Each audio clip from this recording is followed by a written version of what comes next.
Yeah. Hey, man, my real niggas in this motherfucker, man. You feel me? To the real nigga walk through for me. Hey, I be feeling like the man when I walk through. I ain't stunned what you saying when I walk through. I got all these hoes staring when I walk through. How to make a few bands on the walk through. Watch me, hey, why me walk through? Watch me, hey, why me walk through? Watch me, hey, why me walk through? How to make a few bands on the walk through. Had to make a few bands on the road too. People don't know now, don't talk to. Me and Parliament in the big hill boss too. Sitting at the round table making boss moves. I done walk through with Gucci on my feet. Who got more money, you or me? I'ma walk through usually with my nigga, better believe that I got the tool on me. I done smoked past security. What the fuck do you need glasses just to see?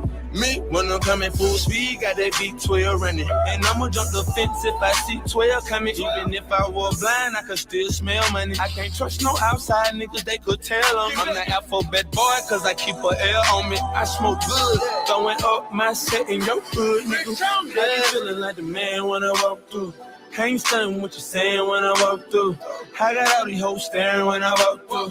How to make a few bands on the walk through. Watch me, hey, why me walk through? Watch me, hey, why me walk through? Watch me, hey, why me walk through? How to make a few bands on the walk through. Yeah, some of my niggas flamed up, but I'm all blue. I keep bands in my pants, and we all do. Yeah, flow seats, Hawks game, I'm about to. I put the Chevy on the road, but my dogs flew.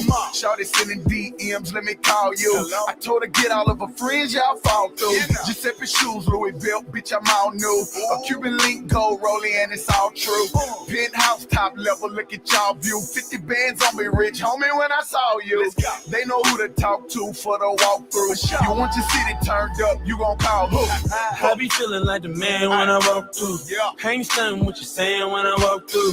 I got all these hoes staring when I walk through. How to make a few bands on the walk through. Watch me, hey, why me walk through?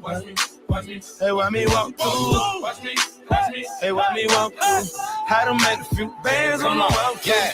It's money over here, what you talk, clown? Play crazy while you high, how you knocked down. No frowns round here, bro, we all smiles. Giuseppe just dropped, got us down. Mars hit the boy out when I walk through. Scarface before he died, did part two. How your people tell promoters that I'm coming, park me in the front, leave the shit running, here's 100, what up? Flip your bitch like a coin, better call it, nigga. She got a thing for us, big dick baller, nigga. She about to rock the boy Mike, tell it feedback. The realest nigga out my city, and I mean that. I be feeling like the man when I walk through.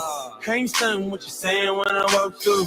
I got all these hoes staring when I walk through. How to make a few bands on the walk through. Watch me, hey, why me walk through? Watch me, hey, why me walk through? Watch me, hey, why me walk through? How to make a few bands on the walk through. Money music. Oh shit.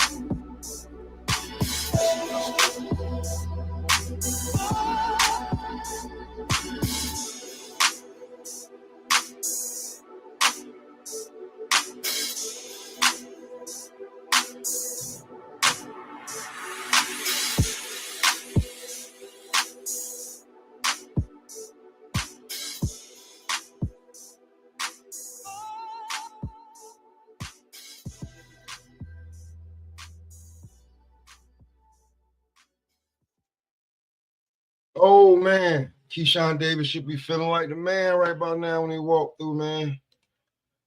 Just had his media day.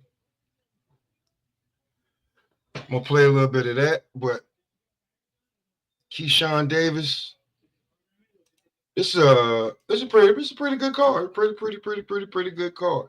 Tiger Johnson, the return of Jared Anderson.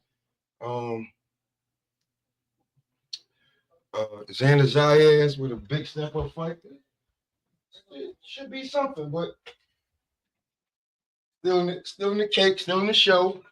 Keyshawn Davis coming out here to prove that he is what he says he is, right? We got no problem with that.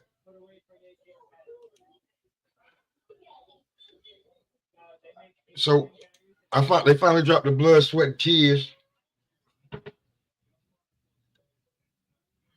Before I give my opinion on Keyshawn, because I'm biased, I think he's gonna win his belt and take his career to new heights. Let's get in. I don't know if y'all seen it. If you're a real boxing fan, you've seen it. But let's get into some of the footage from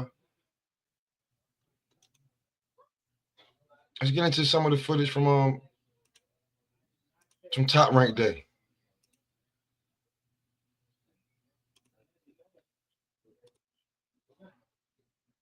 Hey, don't do that. Don't do that. Don't do that. Hey, don't do that. That's it. One more for what? No, that's it. There it is. No more. Get him out. Leave him alone, Keon.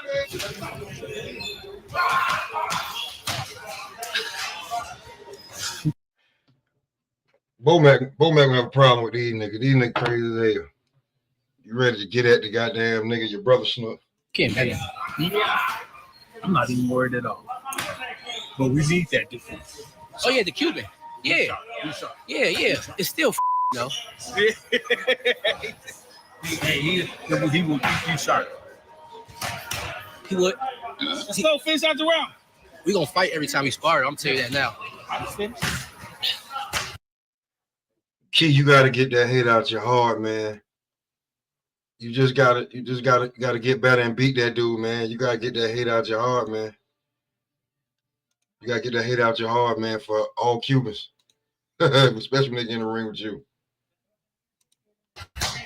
At the end of the day, in boxing, you can't really use so much emotion. So when stuff like that happens, you gotta remember the game plan and stick to the game plan. So I think that brings the best out of me, you know.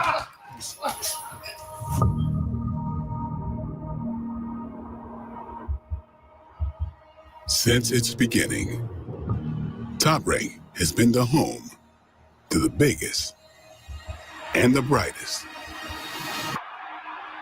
Those who would become a sensation,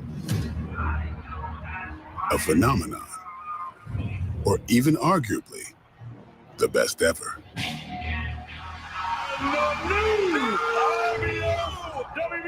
Yet as time passes, and new talents arise, if you rolling with me, my brother, just know we going. the torch must be passed, And I keep my eyes on the prize so I can never see defeat. and new stars begin to take shape. Royalty, my brother, I ain't playing, but they February 14th, the lights of New York shine bright on the mecca of boxing as Top Rank brings its new generation of talent front and center. Headlined by the WBO Lightweight Championship. Emerging superstar Keyshawn, the businessman Davis's success has been nothing short of spectacular, amassing a 12-0 record with 8 knockouts to go with it. When it was time to get nasty, he did. Touted as one of the sport's next big stars, Davis made his case after a knockout performance in front of his hometown in Norfolk, Virginia. Second round knockout victory. For educational purposes only, I do not own this content. I'm not getting flagged. Let's go. Keyshawn Davis, get this man a title shot. And in only his 13th professional fight, he finds himself with an opportunity to seize his first world title. I feel like it's about to happen. I feel like it's my time. 2025 is gonna be the breakout year for the businessman. The WBO. Holding the gold is Denis Berinchuk, an undefeated Ukrainian boxer. Now, in his first title defense, he finds himself as the underdog, even more determined than ever to keep the belt in Ukraine. Це мій шлях, котрий був тернистий, і я його пройшов і здобув усвідомлення того, що я є найкращий. But before the main event, 2 other top talents look to seize their moment inside the garden and present their case for Boxing Spotlight. In the co-main of the evening, undefeated 22-year-old junior middleweight Xander Zayas steps into the ring to put his unbeaten streak on the line against another undefeated boxer, Slava Spomer. And this fight is over. Both with 20 wins and looking to put that first loss to the other's name. I'm ready to showcase once again why I'm one of the best 154 pounders. And four-time Junior National Golden Gloves champion Vito Milnicki Jr. enters familiar territory as he looks for back-to-back wins inside of MSG as White Magic takes on Connor Coyle. I believe in like discipline, consistency, and do all the hard work outside of the lights. So when I get under the lights on fight night, the work's easy. February 14th, the new generation of Top Rank takes center stage, carrying the torch of the past and intent on solidifying their case as the new center of the boxing universe. This is Blood, Sweat, and Tears, Berinchek versus Keyshawn.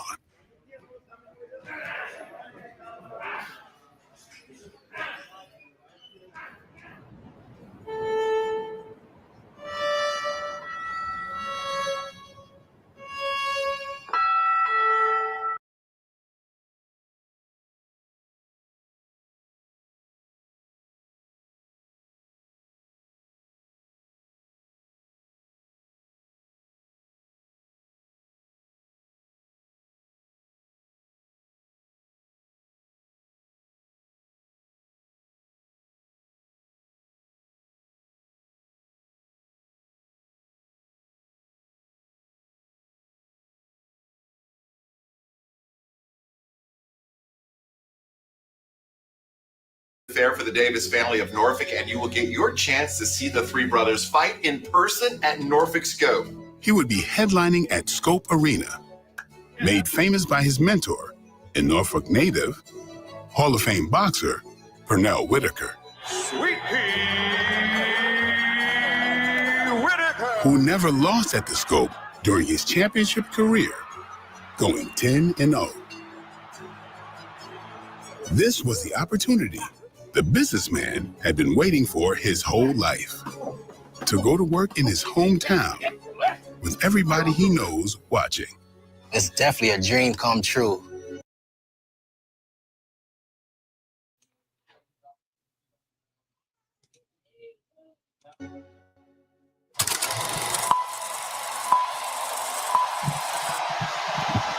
During a week where everything seemed perfect, Keyshawn would receive news on fight day that grounded him into reality. Come on, Red.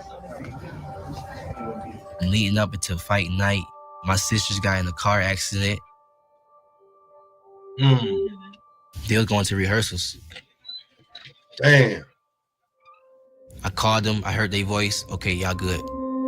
So I honestly didn't really know how to take it, but I'm just thinking like, I know they're good. This is a distraction. I need to stay locked in.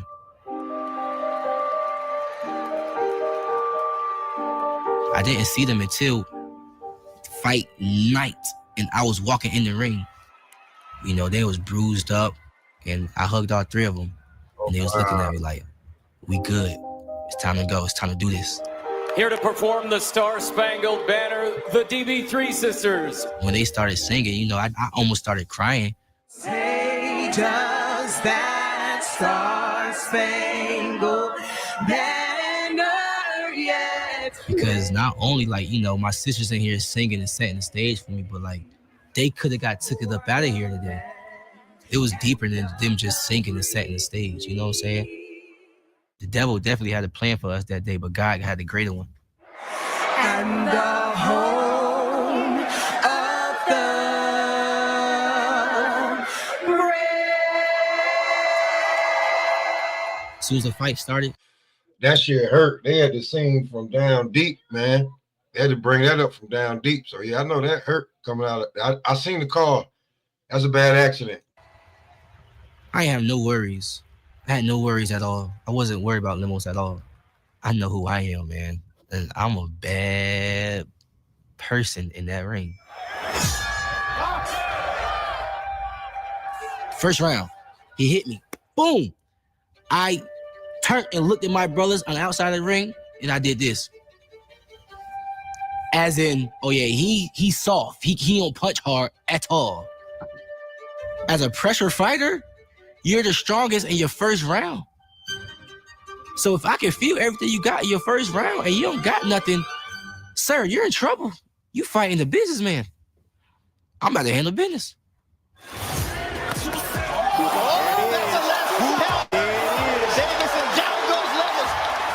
The very first time I actually threw a hard right hand, he went down.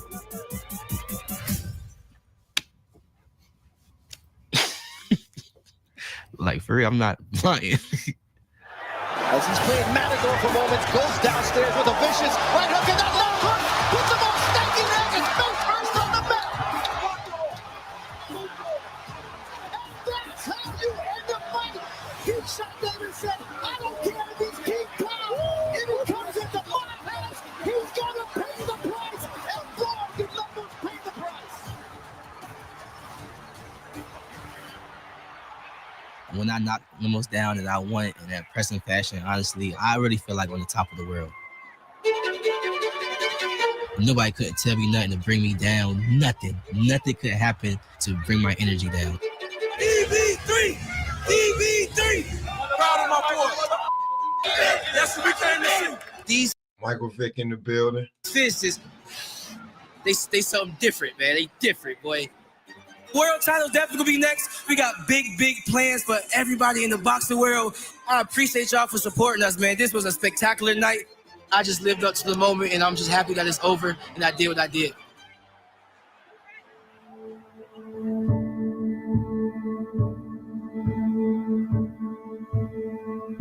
Dennis Berinchik has been developing his whole life in hopes of showing the world what he's capable of. Getting ready for big fights on the world stage is nothing new for the Ukrainian. But as a young man, it was not his opponents that were his biggest obstacles on the journey toward a WBO title shot. Тому що коли я займався боксом десь. See, like, come on, bro. You gotta speak a little bit of English, my nigga.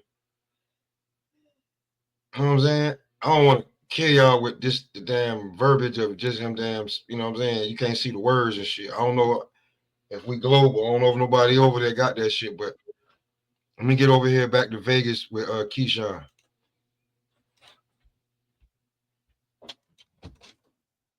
AC was good. What's good, bro? What's good? What's good? Man, you know what time it is, man. It's time to stop talking about fights that ain't nowhere near, and time to get to this championship fight. Yeah. How you got it going though? Maybe 5th, 6th round knockout. Okay. I mean, I don't know much about Berinchik. I mean, I know that he's Ukrainian. I know they got good footwork. I know they got some pop. I know they got high IQ. But is he motherfucking Lomachenko or Bivol, or he over there with is he Baturbiev? Is he Usyk? I don't know. I know he was impressive enough to beat Navarrete. So I'll give him that. Okay. I give him that. But it's a reason why they like he had to stay in shape, because you can tell he was keeping him fat and fed. You know what I'm saying? Just to keep him for Keyshawn, because he could have had a fight already lined up. Yeah. You know what I'm saying? They had a couple of fights. Yeah, they had him lined up for Keyshawn. They didn't even give him a chance to, like, well, hey, since we don't know what Loma doing, you can go after his belt. No. Keyshawn Davis. Mm-hmm. I think it might be a little bit tougher than what people think it is. Shit, he said first round. I'm gonna play. Can we play that shit? Oh my God, this nigga tripping. He said first round. I'd be like, all right, Key, you special. You put out, Berinchik in the first round. In the first round? Huh? You said if you put him out in the first round? Yeah. If he calling out, I'm gonna put him out in the first round and put him out in the first round. He calling it. Like, God damn, bro. Definitely calling it. He definitely calling it. Word. Because he was asking him. Like, matter of fact, I'm gonna shut the hell up. I went looking for it. Where is that? God damn it. There we go. I'm saying if he gonna make that a pop. Yeah.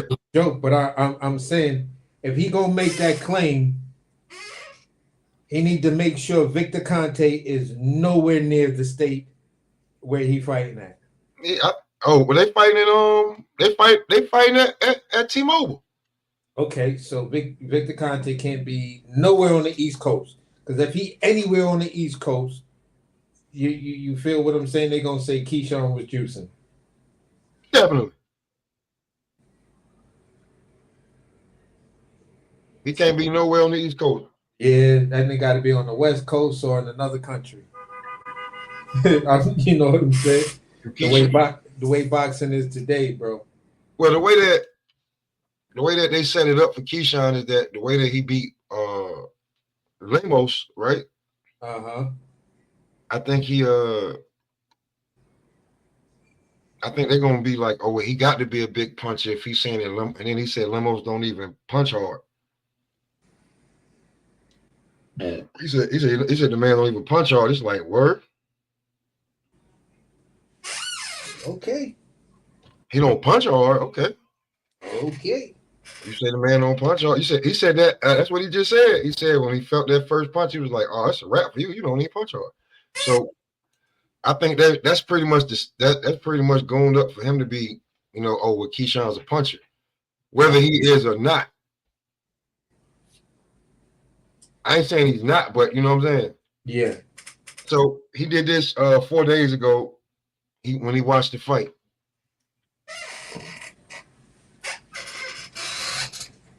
Matter of fact, give me a second. Yeah, he did this 4 days ago before he watched. Because he got his shit on his own channel. Keyshawn. It's just DB3. Type in either DB3 or his name, Keyshawn Davis. Yeah. No, I'm subscribed to his YouTube channel. Yeah, he got the vlogs up.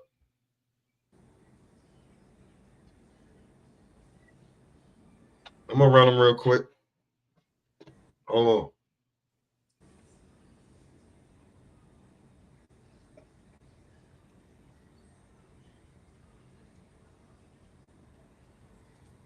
This shit. Hold on.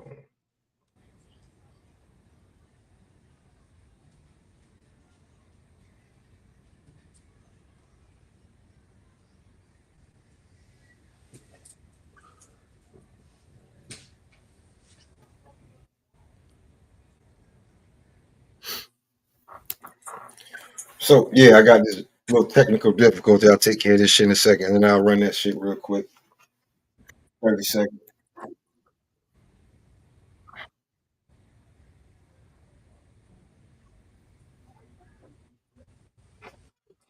Let's see.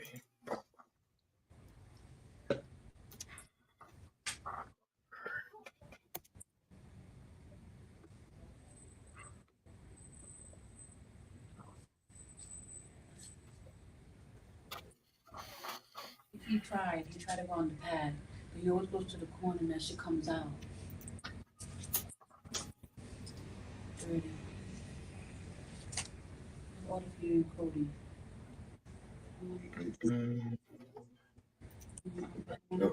That one clean hit the room.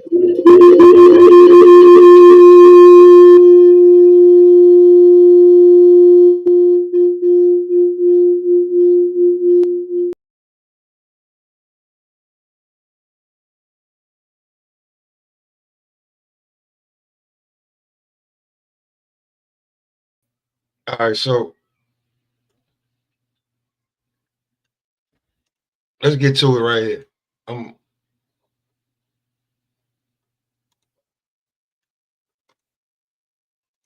Keyshawn Davis. I think he was watching the David Benavidez fight too. It's how you know a lot. Boxers ain't even up on boxers. He was like, I was a fan, but he ain't know David was one of them dudes. Like, damn, nigga, you just found that out? Oh! One round stop for rim kick so we can make that bet. Round one. I said, who that top-notch fight y'all want me to fight? Who y'all say? Small talk. Oh! My son this, my son that. I don't make him tough and ready for a fight. The remedy. I'm eating the remedy right now. Sometimes you need to squash me. Sucker. What's up, my bro? Welcome to my house. Casa Welcome. de Keyshawn? Yeah, hell yeah. I got 2 casas. You eat doubles, so can't go good. I need to put on a little more weight. I knew you were. Oh, you did that for me. I knew you were in such great Up shape. top. Up top. There you You go. were in such great shape. I ain't gonna lie. Benavidez, you just made me a fan, bro. I'm a fan of you, Benavidez. No cap. I watched your interview, Art Award. I'm a fan of you, bro. You made me a fan. I always fuck with you, but now I'm a fan. Shouts out Benavidez, man. He about to go out there and fuck little bro up. Yo, listen, man. I'm here. Keyshawn Davis, DB3. We at the presser, man. He came, got some work. He jumping rope, talking shit. Look like this is my man Ali back in the day. He just started working out, talking shit. I told Key he gotta hit that business vibe again on these days. He gotta hit that dance move again, man. We here, baby. Top rank.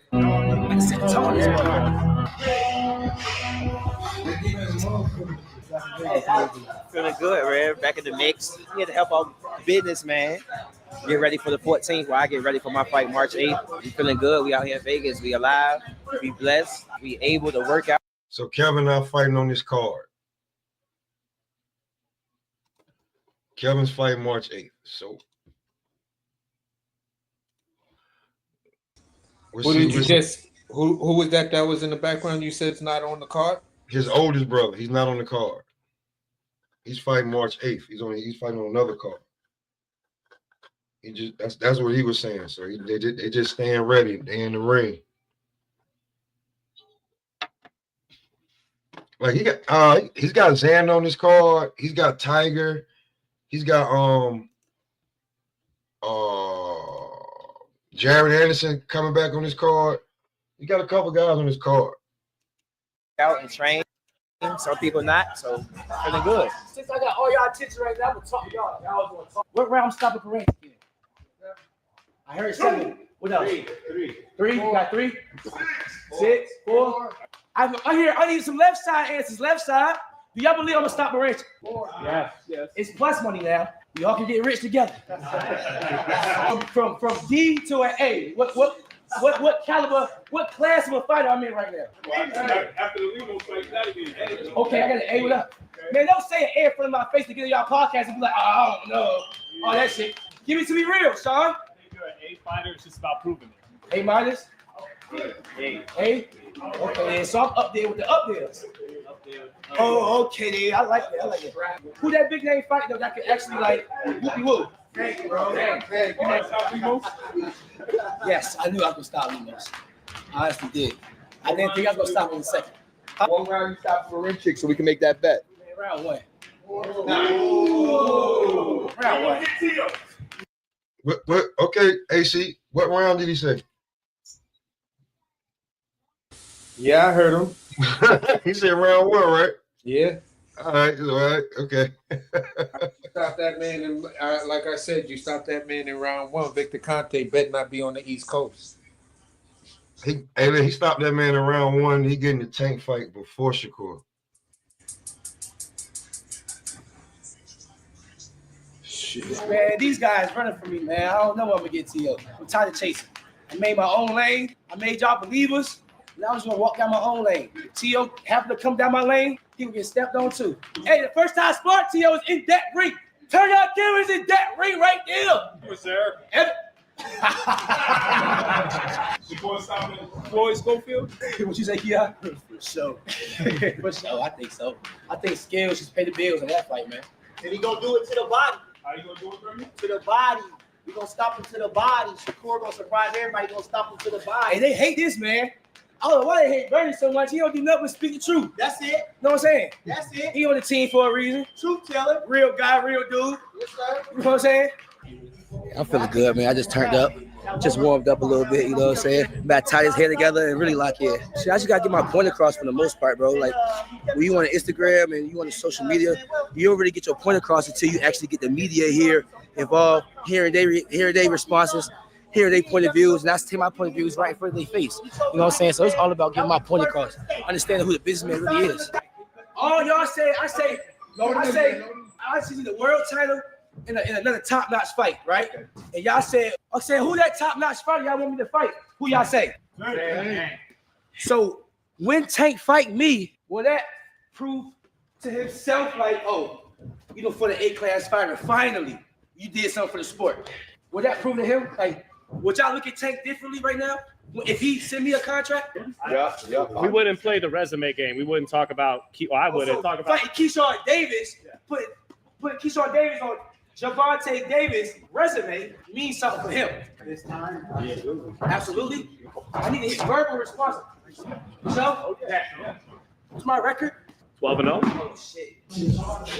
Hey, Morrell's 11-0. He's headlining the pay-per-view. Beautiful. Right. Hey, shouts out David Morrell. It's only a few of us out here doing shit like that. You know what I'm saying? You've already moved past him. So what's the point of going backwards? Hey, I was trying to tell somebody else that, Sean. Businessman. And then it's funny because he's like, oh, he can't keep that same energy. He keep that same energy. Bro, he don't even speak English. What am I supposed to say to this dude? Like, I don't walk with a translator. Do you care, though, deep down about getting that lick back sometime at some point? See, bro, if you really want my honest opinion, no, I really don't. Now, oh, there you go. There you go. He ain't too interested in getting that lick back with Andy Cruz.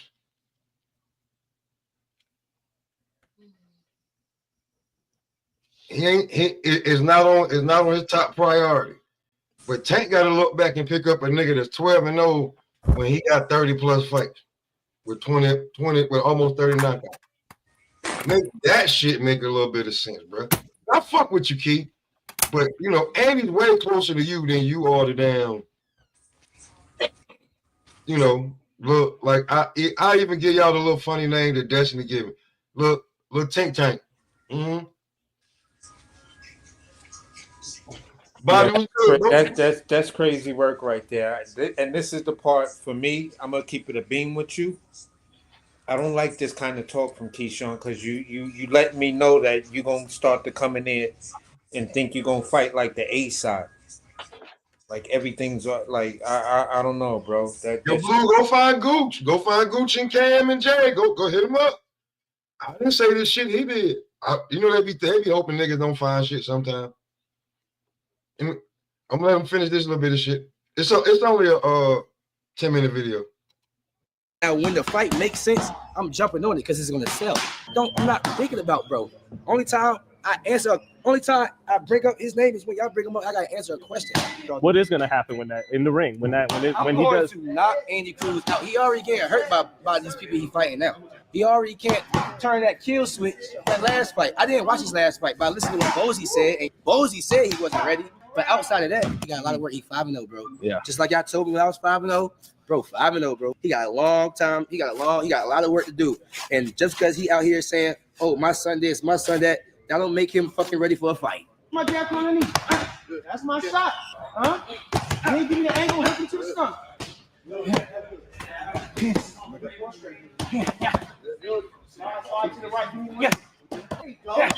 Hold on, my bad. I was away for a second, so I missed the funk flex. But let me bring that back like funk flex. Just real quick. He got a lot of work to do. And just because he out here saying, "Oh, my son this, my son that," that don't make him fucking ready for a fight. My jab underneath. But you can say all that shit about Tank and that make you ready for a fight. See that? God damn, see when you 730, man, sometimes you shouldn't talk. Just to be real. You got to keep the same energy, and that's why when he said that, it just makes me think like, I mean, he could be ready for Tank, but I think that he's not ready for Tank. If he's not ready, if he's not with that killer instinct, because I know he's got dog in him. If he's not ready to dog Andy Cruz out, fuck if he's ready or not. If that fight happens, it happens. That's just my mentality, but it is. Man, back to body work. Back to what body work me and him was saying. Nigga, you know what your plan is. Top ranked diet until they feel you at that level, nigga. Stop. Salute Pop, AC, Blue. What's good? What's good, bro? What's good with you, bro? What's good, bro? Young buck out here trying to talk outside of the game plan, man. He don't know the weeks. Like, bro, this is elementary school. Top rank got you where you see all the days off you got. You see what's the holidays. You know what I'm saying? And then you know what you eating for lunch every fucking day. Like, bruh, the fuck is you talking about, man? You can't go against what the cafeteria cook done told you gonna eat, nigga. You stupid? So, yeah. Key, slow down, man. Just take one fight at a time. Run your race. You don't give a fuck about Tank. Ain't nobody He said expecting that. you. See, that's the crazy shit. He said, I made my own lane, and I'm gonna run my lane, but I'm a like, see, that's why I don't say shit, man. I just be like, But I because see somebody what go, you know what I'm saying? I see what I mean, people like go ahead. Zattel, man. Like people like Sean Zattel, man. It's people like that, man, that like they feed into it. I like the confidence in them. And up Yeah, yeah, until yeah. up until the whole using Tank name for promotion thing happened, I was doing videos and I was rocking, and I said, hold on, man.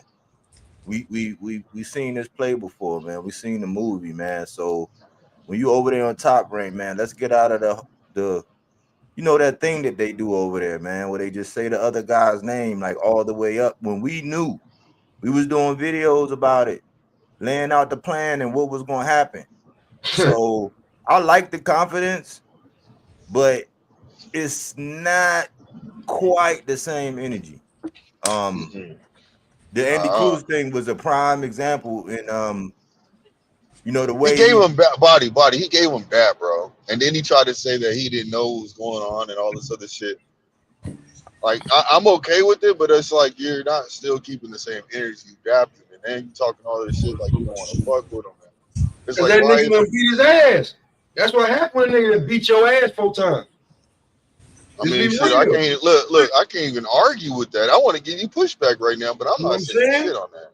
Word I ain't up. I saying guarantee shit. you, like Boot think he can just whoop any and everybody, but I guarantee you, for some reason, he may be hesitant if he ever got in the ring with Gary Russell Or well, Brian Norman. I believe Brian Norman Jr. He's gonna be hesitant with him too. But see, Brian Norman ain't never beat him. Gary No, has beat. I see what you're saying. I see. You know what I'm My saying? bad. I see what you're The saying. fact I that see what he's you're saying. My beating him, bad. you My know what I'm bad. My saying? bad. I Word. see what you're saying. and Gary, his resume is a little different. Like they was bringing him, they was bringing him along. He had some wily vets. He was in his knockout ratio was crazy too. He just didn't have the flashiness. But if we're gonna stick to Keyshawn, let me throw out a couple fun facts. Because I gotta endure this when they go out to one of my guys, you know, when it comes down to Limos, everybody talk about how Tank is bringing Lamont Roach up, even though he's bigger than Tank, and even Hector Garcia is actually bigger than Tank. But they don't talk about how Limos was at 40 and he brought him down.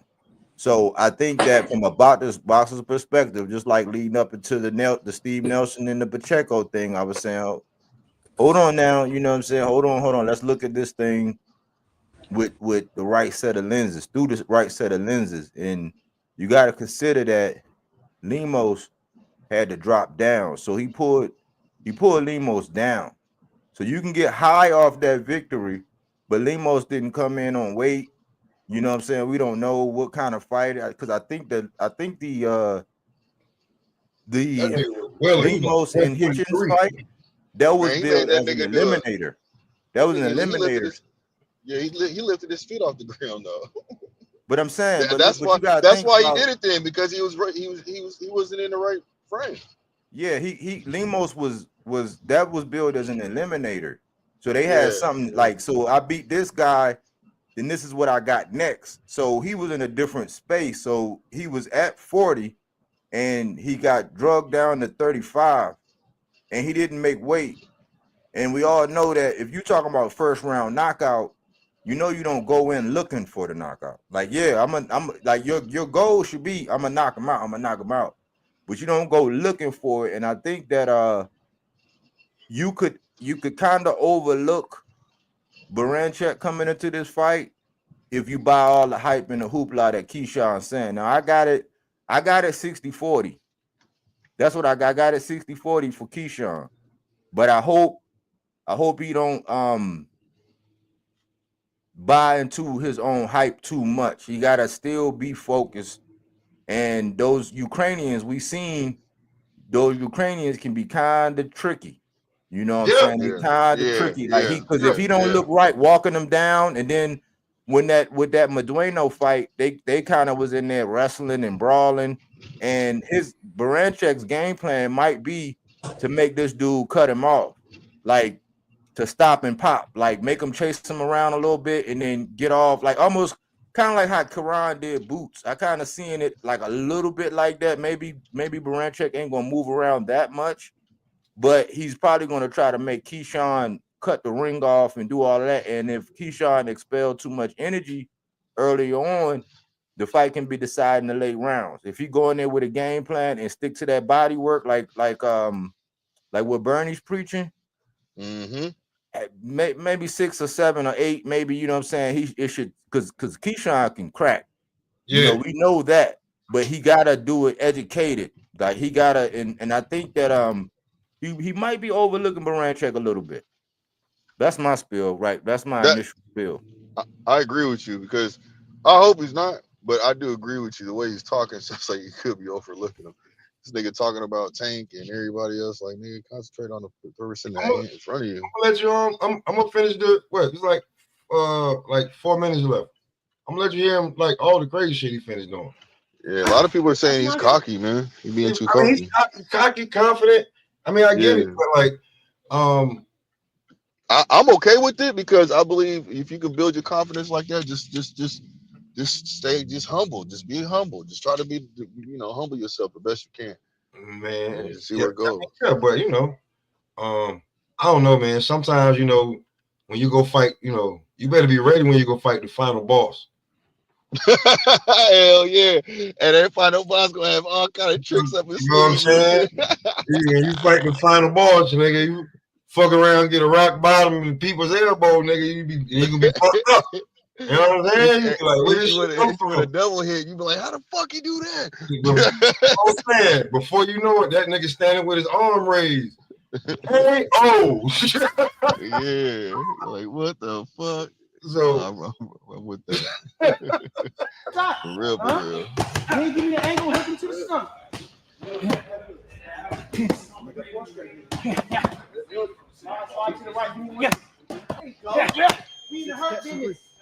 Look, man, media workout went amazing, man. I feel like the energy was there. I feel like the engagement was there, man. Hey, shouts out everybody that came out to support me, man. I couldn't have a media workout without the media, you know what I'm saying? So shouts out all the media that just came and supported the business, man. February 14th, Valentine's Day on the Friday, MSG at the theater, man. It's going down. I'm gonna become the world champ. I'm gonna become a world champ. My first world title fight, man. This shit gotta be crazy, bro, man. Make sure y'all there, y'all watching. It's gonna be on ESPN, man. The Businessman. You loaded it up. I should have been shared. You thought you would knock me out. That's crazy. No, I'll stop you. I ain't saying I knock you out. All right, you know it. real quick, I ain't gonna lie. I want to see Keyshawn, little brother, and Joseph Brown fight in probably about 3-4 years. I ain't gonna lie to you. He just keep disrespecting me. That's crazy. If I tell him to smack one of y'all, he really gonna smack the shit out of one of y'all. No cap. Sorry. Smack that nigga, cuz. Ethan, watch him. No cap. He coming to New York with us and everything. On the plane and shit, keep 1 eye open, nigga. You can't blame everything on Slime. You talking this shit on your covers or something on your pillow? Stop blaming shit on me, Slime. Tell me. Real shit, though. Yes. Yeah, nigga. These niggas doing some bullshit, hitting homie in the stomach. Let me get to when these niggas watching the fight.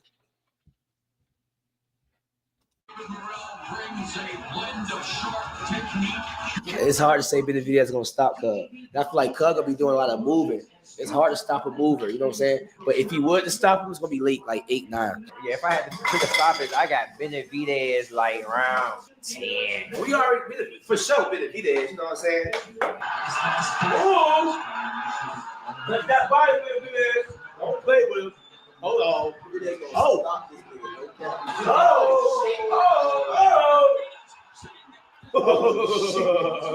No, but he's standing there now, Hill. He's got his power. Look, nothing. Hold on. Let's get some rubber in here. Yeah. Ooh. Oh. He's fucking him up. Lift him up. Oh, hell no. But they're doing his ass. Fight 75. He's 75, right? He's not there. I thought Better Be fight 75. It'll be 60. Yo, it's 75, bro. Better be 75. That nigga be off this fight. For sure. After this fight, Yeah, he might as well fight Better Be with B-Ball. Better be than be both of them. But we see Benavidez got defense for real. Better be is really gonna be the one also taking risky type shit. Oh! Let's fuck him up, man! Get on his ass! That's the shit I like. Oh! I probably a backflip. Oh, I hate that shit, man. I don't want to get that.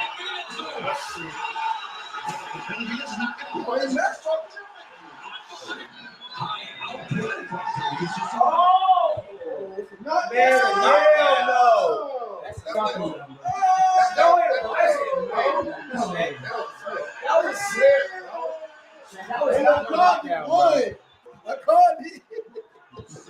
So he hit his arm, he fell. Oh! Hey, well, should calm down. You right, though. Every time David Real hit him, that take a point. Take a goddamn point, yeah. Because he hit him at the bell. Take a point. Take a point. He was throwing. They was in the. He stopped. What's in it?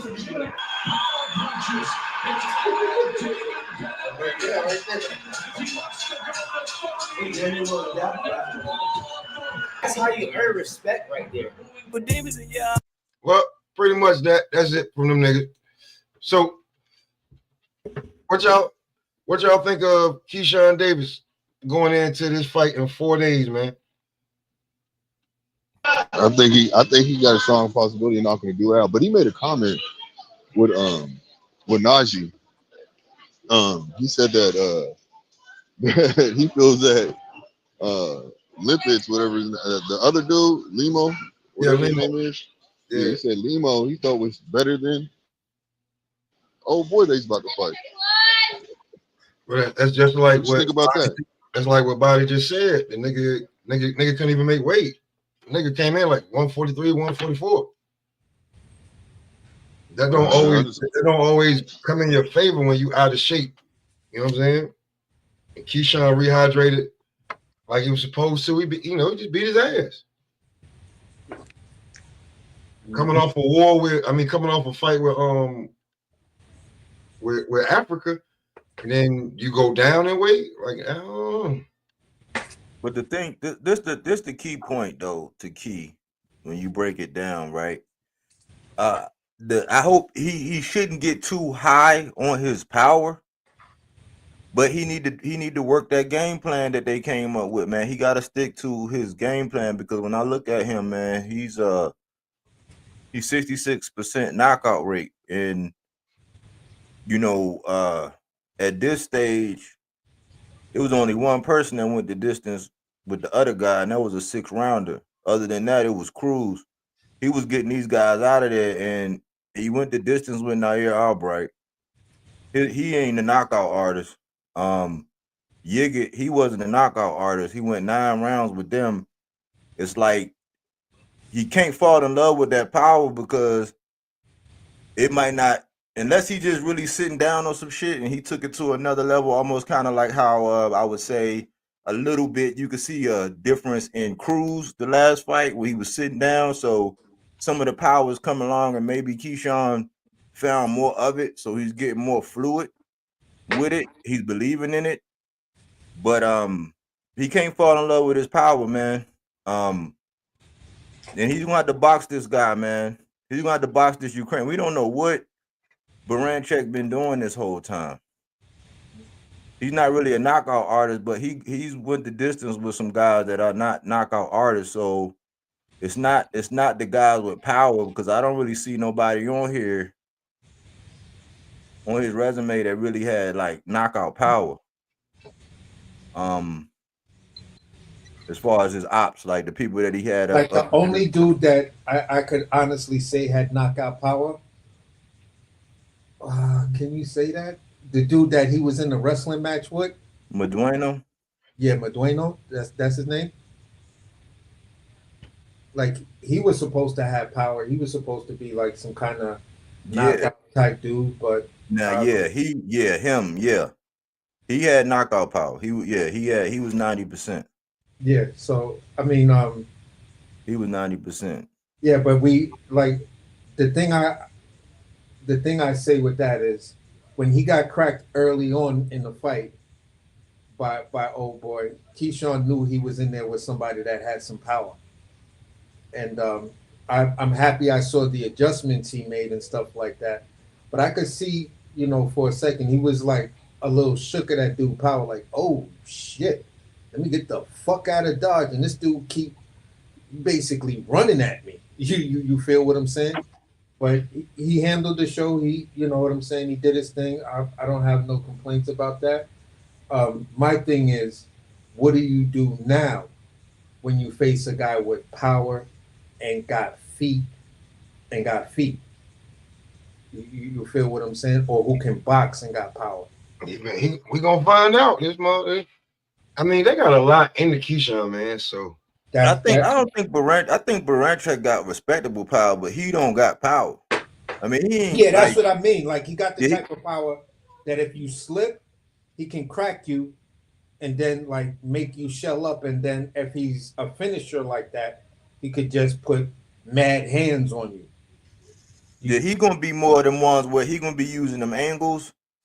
He gonna be on the move. Yeah. And he gonna have to corral that man and break his will. You know what I'm saying? He gonna have to Yeah. break his will and make him put his hands in his pockets and then run the gauntlet on him. You know what I'm saying? Like Yeah, that's how that's gonna go. But he gonna have them tricky feet. Them Ukrainians, tricky feet. That's where my keys to the upset might lie in Bernacek's feet and his angles.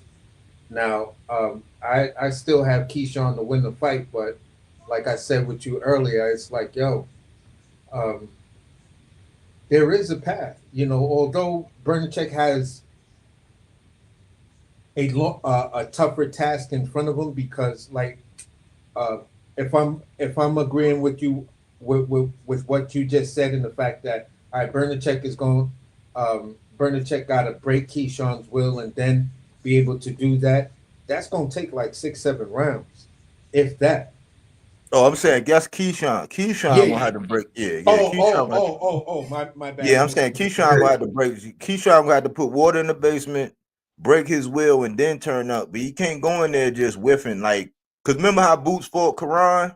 Yeah. Where he was whiffing and spinning around and just really looking for the knockout. Like the same thing when Morrell first went up to 175 that first fight. He was like, man, I kept looking for the knockout. It's okay. I was looking for the knockout. He was whiffing and swinging for the fences. You can't do that with a because he can make you look bad. And that's a fact. He can make you look bad early, and then you be looking for your confidence. And then as the rounds go, because you're trying to live up to this, getting them out of there, just go in there and put that game plan to work. Like do the script for the first couple rounds, and if the knockout's there, take it. But don't go in there trying to knock this dude head off because he's gonna make you look. He gonna dance. You know what I'm saying? I think I'm gonna say it like this. I hear what Keyshawn's saying, but I think Bomac is like, man, ain't nobody. Listen, we ain't even thinking about a knockout. We thinking about a win. You thinking about this win right here. Do what the fuck I tell you, and it'll lead to a knockout, nigga. Yeah. Players, we going in there for the win. Yeah, I don't think he's gonna be doing that shit. Like, okay, so you have two different trainers. Yeah, Bozy, Ennis, and then you have Bomac, right? And they're different trainers, no matter what, night and day. But the thing about it is, they're different trainers. But the thing the point I'm trying to make right now, what the fuck? The point I'm trying to make right now is that Bomac wouldn't let him go in there and do that overly aggressive punching. Keyshawn looks like he's developing the skills like Terrence Bud Crawford has to control his punches. and throw, with so much power right here and a little bit of power, the next punch, you know what I'm saying? A soft jab and then maybe a hard jab, you know what I'm saying? He's working with him like that. Hopefully that's what it is. But if he gets in there and does that shit, I'm like, God damn. I feel like boy, round 7, round 8, she get him up out of there. Bernie the Boxer 2.0. That's what Pop called him. Yeah, that's what I call him. Around Bernie 2.0. I feel like you should get him up out of there, man. Be real with you. You want to make a statement. I mean, you can win the belt. I mean, that's gonna be great and everything, but like I think the statement is in what, to me, the statement is in what you saying, getting them out of there like 6-7 rounds. That's a statement. A statement. Yeah, that's the statement for me. If let's say the knockout came out, or the stoppage came in the 11th round or early in the 12th. I don't have a problem with that. I don't even have a problem with the unanimous decision or majority decision. I don't have a problem with that. I still think if he get a stoppage in the fight, that's a statement because that is the statement. But if the stoppage comes later on, like let's say it comes in the championship rounds, yes, it's a statement, but it's not as big as a statement as if he stops him in the rounds you talking about.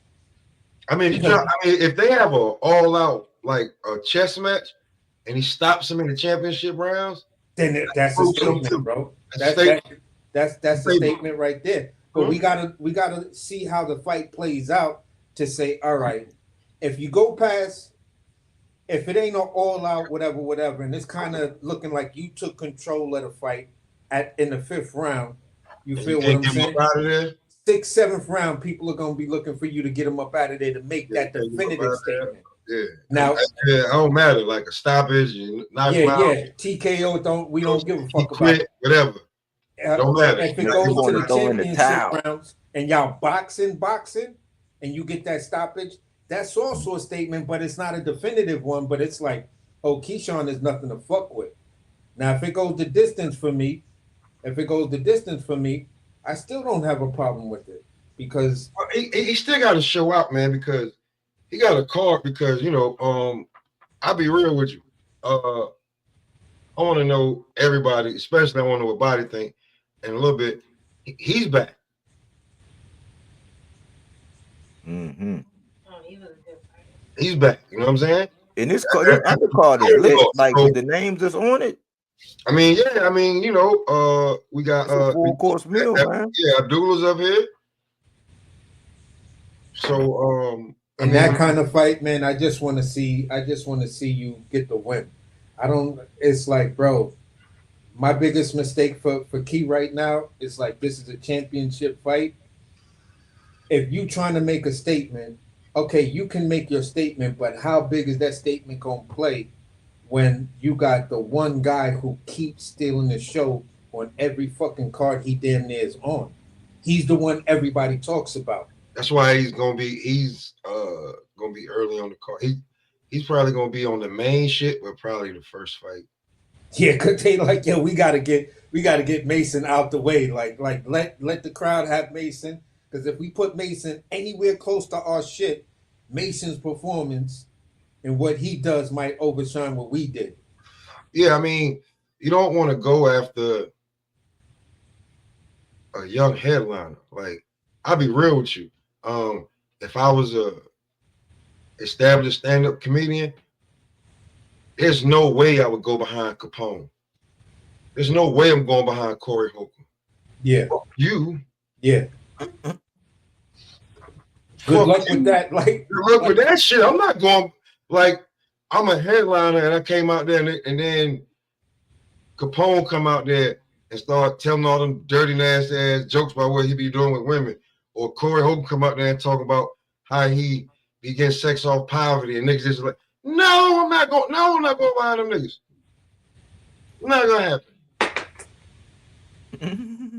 Know what I'm saying? No. You gonna try to get your DL Hewley on? Yeah. nigga, listen, bro. You're not gonna have me come out there and then I'm established, been on TV, done shows and movies and got specials and shit. and then a nigga that you done seen in a couple of here and there's and got some great one-liners come on behind me and tear the fucking house down. That just bro me. Now he gonna get the next 3-4 rounds I was about to get the fuck out of here. Yeah, I get it, man. I mean, it's hard to place, it's hard to place Mason, and right now, Jarrett coming back, there's gonna be a lot. Tiger's on his card. Xander's the co-main. Oh, Xander's the co-main. I thought it was going. Xander's the co-main. Tiger's on this card. And they got a couple. This card, bro. Vito, because Vito chase. I think Vito chasing Xander, man. Quiet as kept. Vito Milanicki? Yeah. Yeah, I think so too, bro. Is he on top rank? Yeah. How old is he? He came over there. I think he 22, maybe. Yeah, Vito in 2 divisions. Vito at 54 and he's at 60. He's ranked. What's up with Jahai, man? What's going on with Jahai?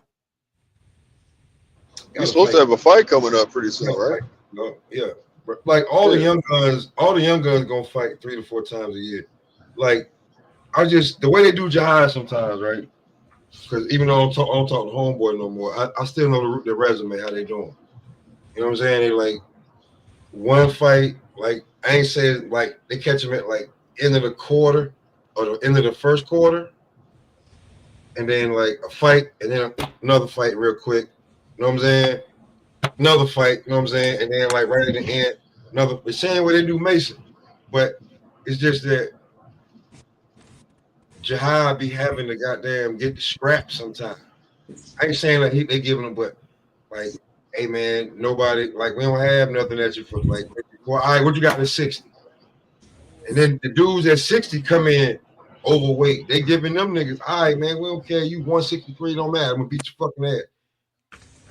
I don't think he fought one middleweight that made weight last year. That's crazy work. I don't think none of them niggas made weight. I don't think everybody was like 1, 2, 3 pounds over, you know what I'm saying? So they had to like, you know what I'm saying?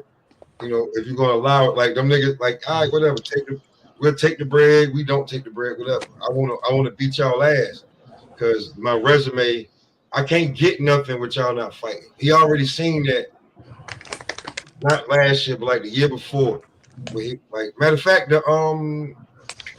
when T.O. fought Sandy Martin, Jahai was supposed to fight, and then some they came in and Jahai was a little bit overweight. I think he outgrew that 140 shit, and they was willing to pay him.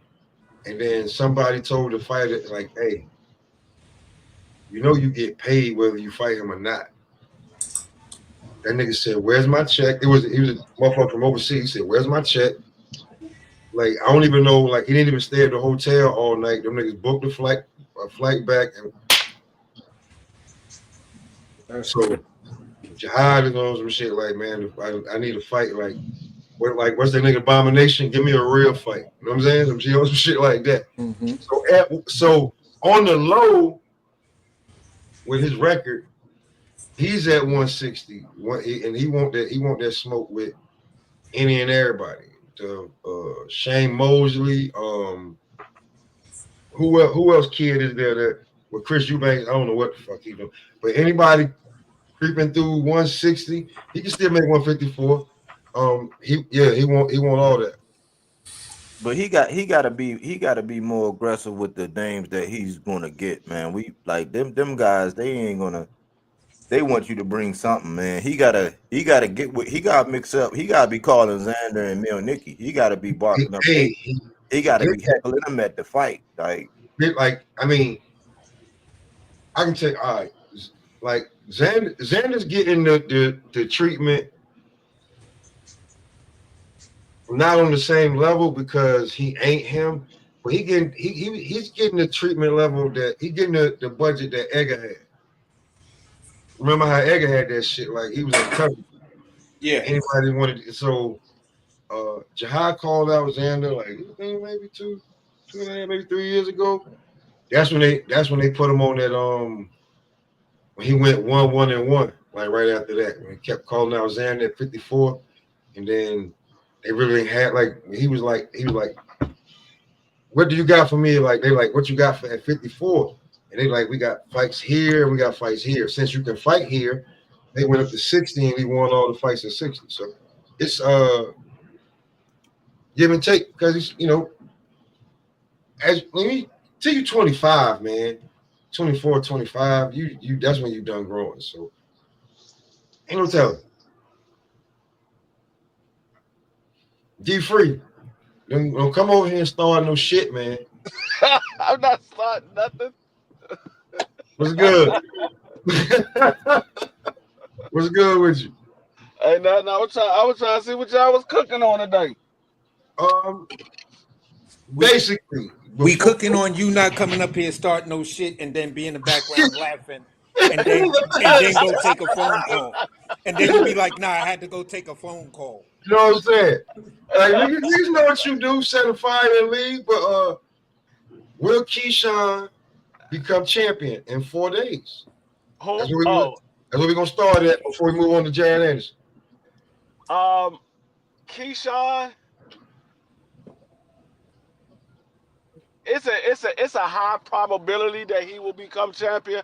I just don't know if he's truly ready for the upper level yet. Not saying that Denny is the upper level. I just don't know if Keyshawn is truly ready for the upper level. And he can still win this fight and not be ready for the upper level, or he can lose this fight and be ready for the upper level. Both can be true. But I just don't know. I still need to see more from Keyshawn. Like I'm not sold on the last two performances from what I saw. I saw him fight a washed up Pedraza, who I didn't have no chance of beating Keyshawn, being though that he had just fought at 140 and then he dropped down to 135 and he's like what 35, 36 years old. So I didn't give Pedraza no real chance of beating Keyshawn. And then the last guy he fought was another guy that was at 140 that they brought down to 135. Even though he didn't make the weight, they still brought him down to 135 to fight. So I mean, I'm not 100% sold on those last two performances. Damn, D, I forgot about Pedraza. Yeah. Wow. So I mean, it's still a lot from Keyshawn that I need to see because he still has some holes in his game, and rightfully so. He only got like 11, 12 fights. He should still have holes in his games, but it's still a lot that needs to be improved on before I can say he's truly ready for the top level. D just came in and started cooking. Like, God damn, bro, you just dropped nothing but facts, bro. Yeah, he'll be hard to dispute that shit right there, man. They was taken away from with the young boy Tito Mercado. What he just did to Pedraza, and he did it in 4. He hit my parlay, but they were saying, who is Pedraza? Who like Pedraza? There ain't nobody giving, but when it came to Keyshawn, they gave him, they like, oh, look at what he did. Like he got Pedraza. Like I'm like, yeah, so okay, he did what he was supposed to do, but we know Pedraza is I mean, he's battle worn. He hasn't been good since the days of Tank and Loma. Now last time Pedraza was good. And that was what, 2017? That's why I say this fight can be a little banana peel type almost, because you can get high on them last 2 wins, but you gotta look at the caliber of opponents. Yeah, and that's what I'm saying. He got some holes that can be exposed, and if this dude is what they advertise him, because I only seen a couple of fights from him. I haven't seen a lot of fights from him. I think I only watched like 2 of his fights. The one that he fought against Neverati and the one prior to that. Those are the only 2 fights that I watched of his. So I didn't do no real deep study of him. But if he is what they advertise him to be, this could very well be a setup fight for Keyshawn if he overlooks this dude because he's talking about everybody else and he's not talking about Denny. He's talking Boom. about Pitbull Cruz. He's talking about Tank Boom. Davis. He's talking about T.O. He's talking about all these other guys, but you got a guy that you got to fight. You got a guy that you got to fight. You can't just look past him. Yeah, yo, D, listen, that's been my biggest concern because I'm like, I don't like the way he's talking. You talking about all of these people and you talking this and you talking that. You got this man in front of you, a crafty vet. He feeling this is his time right now, and I don't think he's ready to just lay down for Keyshawn and be like, yeah, I know Top Rank's game plan, but I'm about to fuck that up because, listen, you're not going to look past me and think I'm not that relevant. I'm going to show you I'm relevant. Although I still got Keyshawn winning, but hey, like I've been saying for like a minute right now, not a minute, just the last couple of days. It's just like, I don't know, man. Just slow down. Just run your own race. Stop worrying about everybody else. You got a tough guy in front of you. I'm gonna tell you the worst thing that can happen to Keyshawn. The worst thing that can happen. Outside of him losing, the worst thing can happen to Keyshawn is he goes in this ring and fight this dude and get exposed. Yeah. if he goes in there and fight and get exposed, dog, all of that stuff everybody's going to be was saying prior to this fight happening is going to be in reverse. Everybody's going to talk about Keyshawn like he ain't that dude. He got exposed against Denny, this and that. You see how many times he got hit. Look at his eye. Look at these shots he got caught with. They're gonna be talking about all of that. And this is probably why Body on it like, yo, this shit could look like Quran versus Boots. Because even though Boots won, people the very next day, that night, Boots just got exposed. What happened to all Mr. Footwork and yada yada yada? And you couldn't get rid of a dude named Karen. And then you go ahead and put another 12 rounds in the bank and find out that you can't collect no interest on that. Yeah. You feel what I'm saying? Yeah, and see that's the worst thing that can happen to Keyshawn, because what we heard after that fight he had in VA, all we heard was knock knock Tank. Yeah. Well, if you go out here and get exposed, I want to hear that. I want to hear that same energy. I want to hear like knock knock bye, Tank. You'll be like bye, Tank. I want to hear that. I want to see that same energy. If you go out here and you win, but you get exposed, keep the same energy. Don't change up. Keep that same energy. See, that's the problem that I have with a lot of these guys. And I'm not saying they gotta chase Tank Davis or none of that. But if you calling for that fight, don't all of a sudden turn into a diva and act like you don't need to fight anymore because you got a win or you got a belt. No, you said that this is the fight that you want. Push for that fight. Say, Tank, I'm standing on what I said. I want you. I'm fighting these other guys, but I want you. Stand on it. Because I hear people say they want Tank, and then when Tank ain't got nothing coming up or he looking for a fight, they say, hey, do you want Tank Davis? Oh, man, I don't really need Tank Davis like that. Or they don't even talk about Tank at all. So I want people to stand on what they say. If that's the fight that you want, stand on it. Whether you win or lose, stand on it. I respect you more for saying, hey, yeah, he beat me, but I ain't run away from him. I respect you more. You know what? You know what I think is crazy is that this is the irony. This is the irony of it.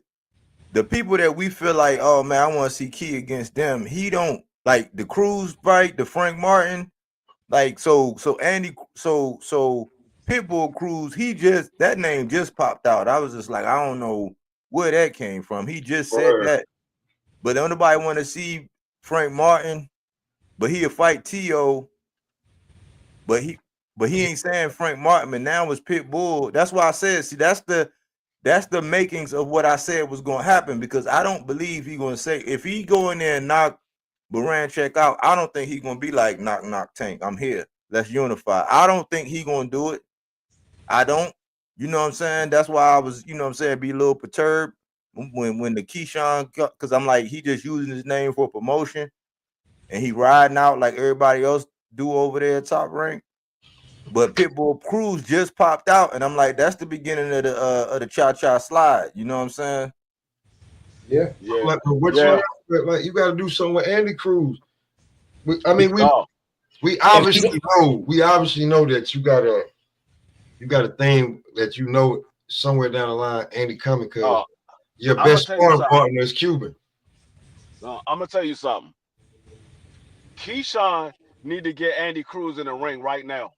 That's what I feel, D. I'm on it with you. Damn. You keep letting Andy Cruz get this experience under you said, oh, that amateur doesn't fly in the pros. Well, he's racking up pro fight after pro fight. You keep letting him get acclimated in the pros. Remember what happened with Vernon Forrest and Shane Mosey. Vernon Forrest whooped Shane Mosey ass every time they faced each other in the amateurs.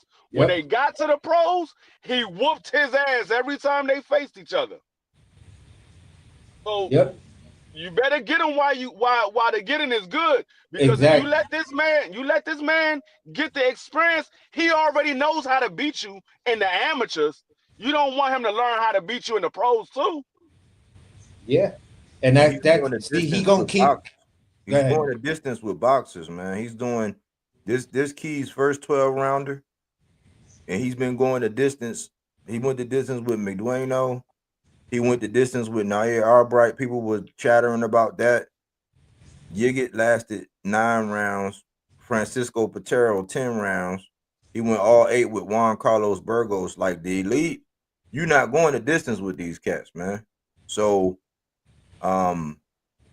he better not let Cruz keep like, because I don't know about his chin. I don't know, man. I think in the boxing match, if these guys can survive and go 10 rounds, I don't know how a boxing match where Andy Cruz is boxing and Keyshawn trying to knock him out, I don't know how that go on the scorecards, because more than likely, I don't think he gonna stand in front of he kind of know, some slight subtle differences in the pros, but he kind of got his number. It's where it appeared that he would have his number. I don't know what going a distance with an Andy Cruz would look like. I don't know whose hand would get raised in that.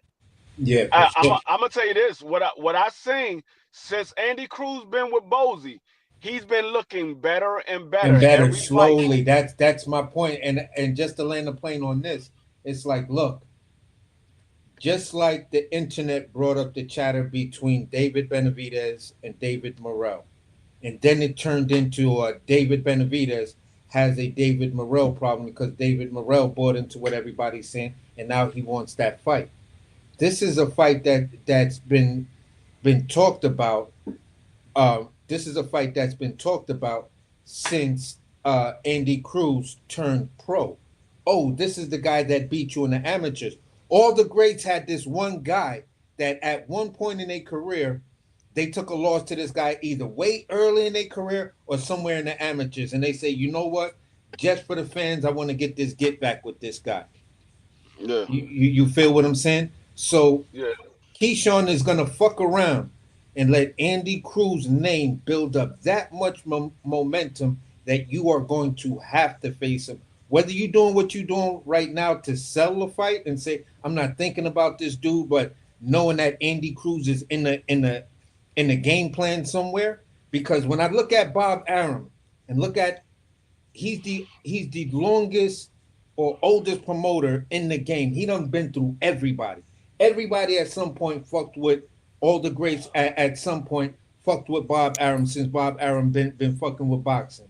So Bob knows the backstory of an Andy Cruz, and Bob is gonna be like, yo, we can Chaos build. said ain't no money in that fight, man. You see him in the chat. Captain Chaos. Yeah, I see Chaos talking crazy. But Chaos knows something. He knows something though. He knows that Keyshawn is gonna go to 140, bro. This man going to 140. That's what I'm about to say. My whole thing is you fight him now because I don't think Keyshawn gonna be at 135 for long. Yeah, and Cruz ain't going. I don't got Cruz going to 40. Andy Cruz ain't going to 40, man. And Keyshawn know he going to 40. That's why he gonna put it off, and they not gonna meet. Yeah, because he I already see. said he's not tripping. He's not tripping at all. Like when the talk going back and forth about Keyshawn fighting Shakur. You know what I'm saying? So he said he can go up to 140. He can win the belt, unify, and then move up to 140. He's okay with that. Because there's plenty of people at 135. And if he doesn't, if there isn't, then he can move up to 140. He's already been on record saying that. Yeah, But see, that's the just thing crazy is, talk to me, man. It's the like, the bro, thing you is, got to see this guy. he's saying it's no money fighting Andy Cruz right now. Keyshawn not making no money. He's not making no money fights like that.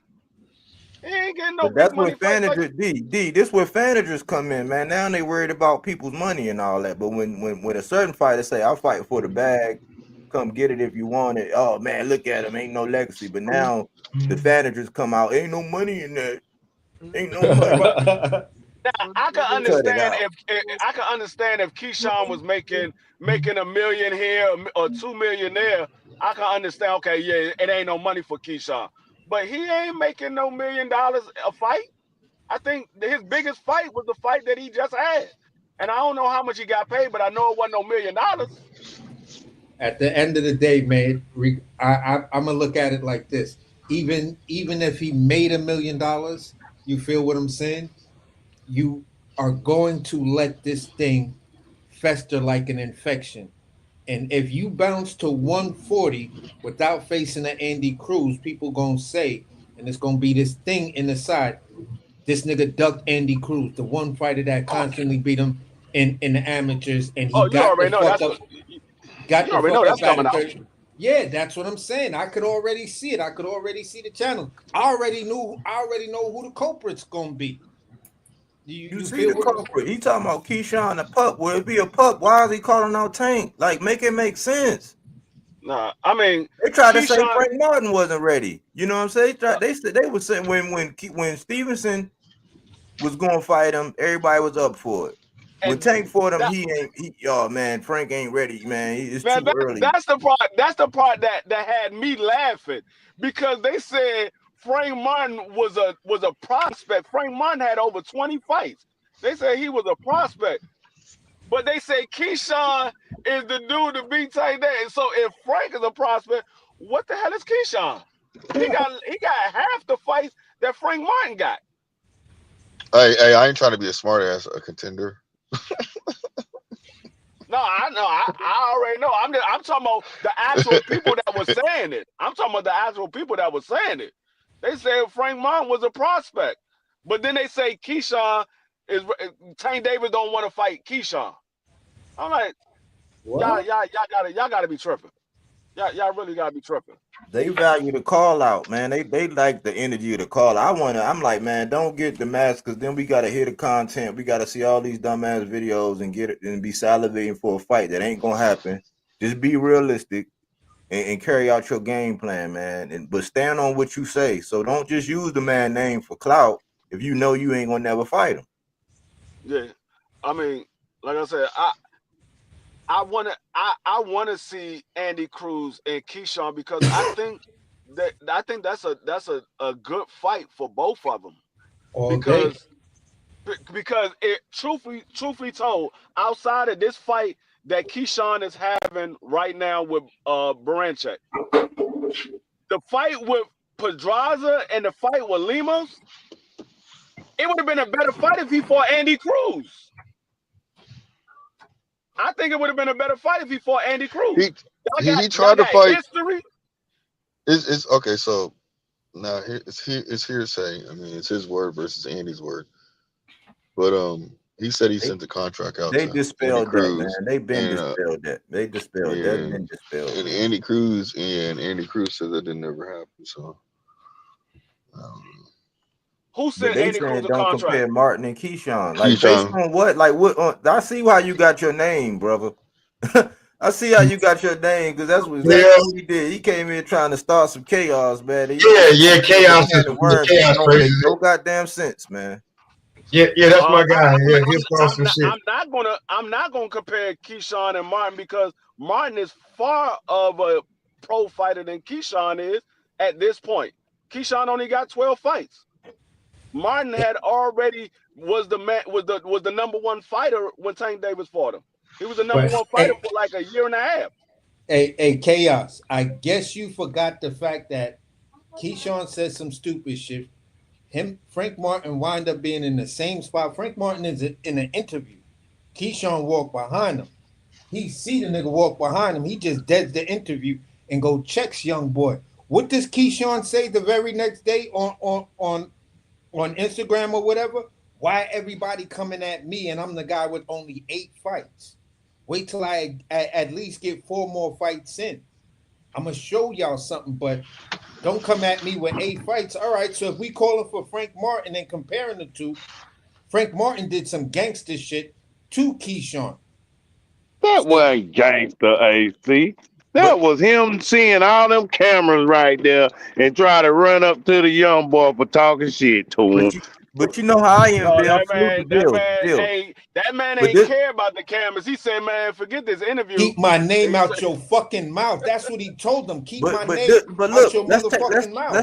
let's look at it like this. I ain't even talking about that. I ain't even talking about the publicity stuff. I'm talking about resume wise. Like he put the hype.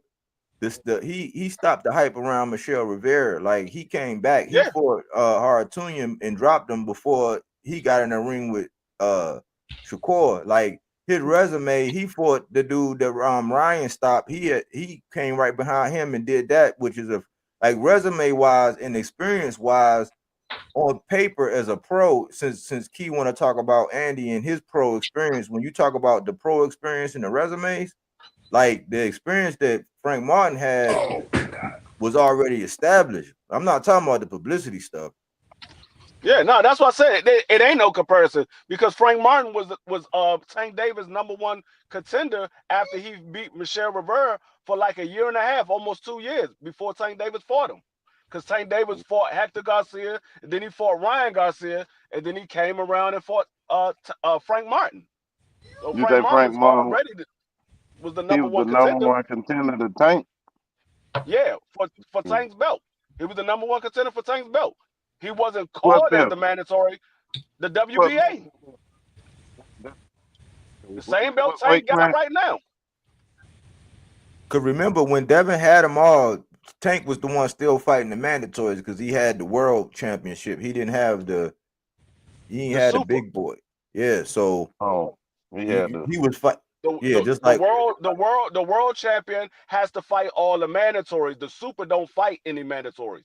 So Tank Davis was fighting all of the mandatories. So Michelle Rivera was in line to be called the mandatory, but Frank Martin beat Michelle Rivera.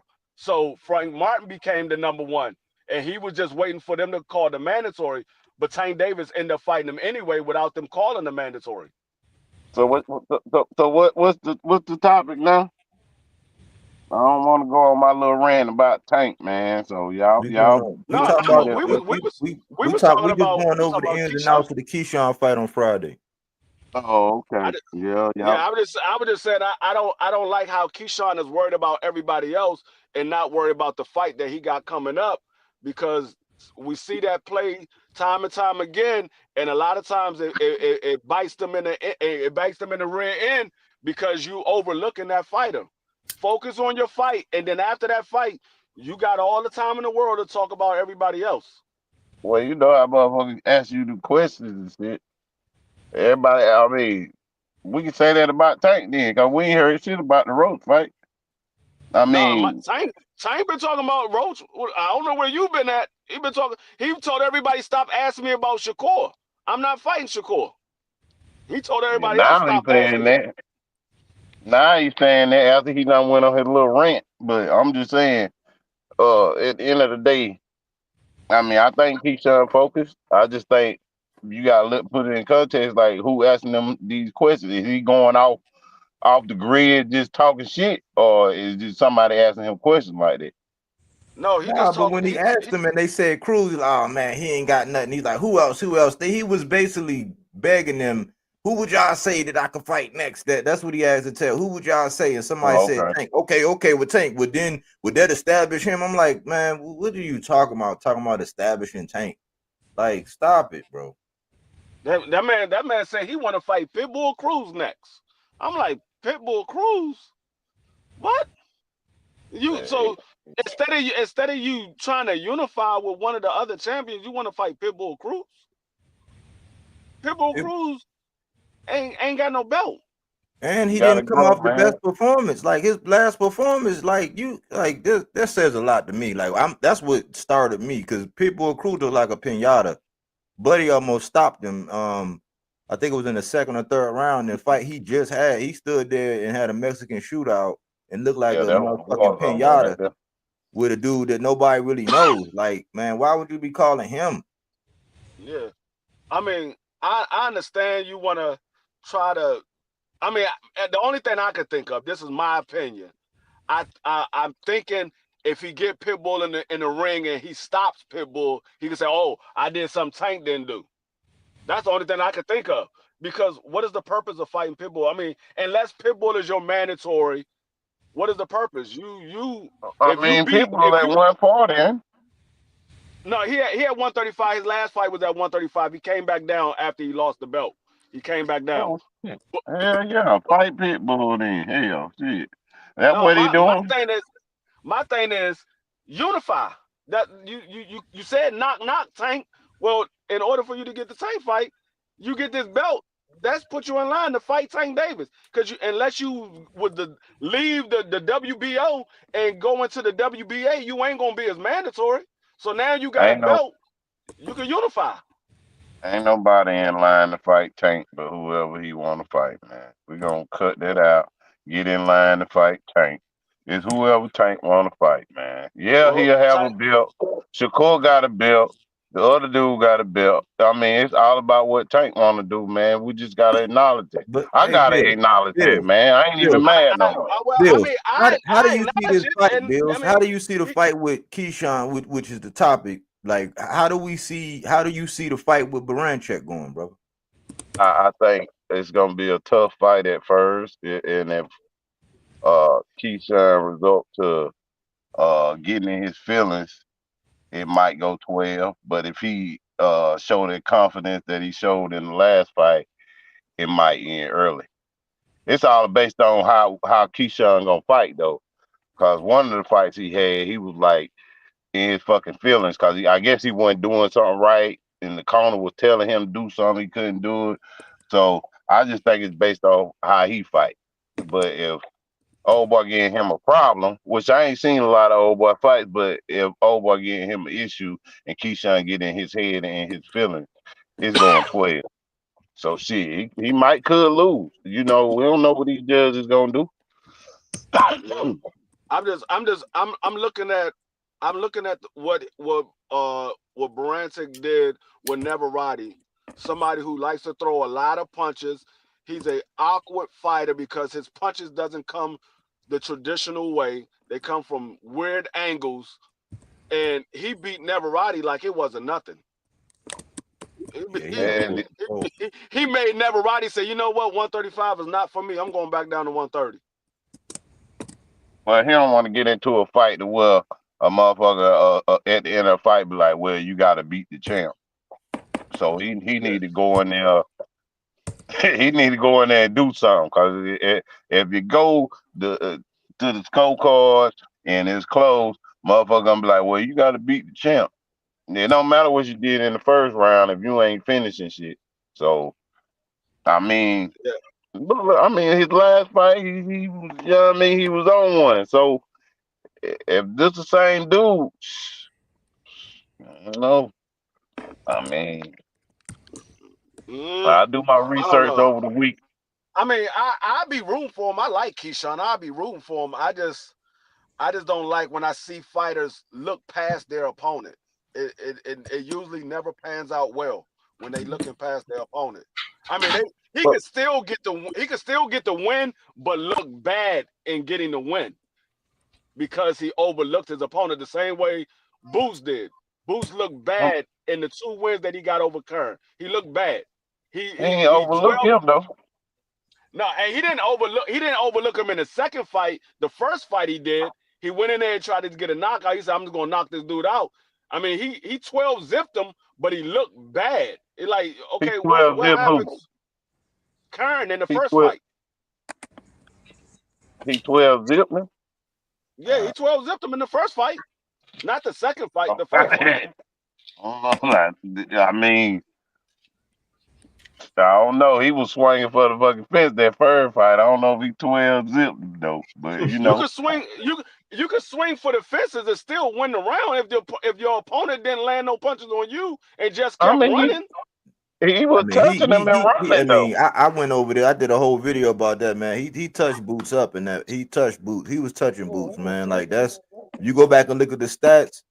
Like go look at the stats, man. He actually touched Boots, man. The first fight or the second fight? I know he touched him in the second fight. Well, I'm talking about the he first hit him harder in the second, but he actually got some shots in on that. He did move more than what was expected, but that thing about how he didn't get touched, like that man got touched in that first. That's the No, whole. I That's didn't why say everybody was I saying didn't. No. I didn't say he didn't get touched. I said you could swing for the fences and not and still win around if your opponent doesn't hit you and But they just run around the ring. I didn't say he that's why didn't he get was touched. swinging for the fence. Cause old boy was touching him and gone, No, touching him and he gone, was touching him and no, gone. he was trying to put on a good show because he was on Tank's undercard and they wanted to get a knockout.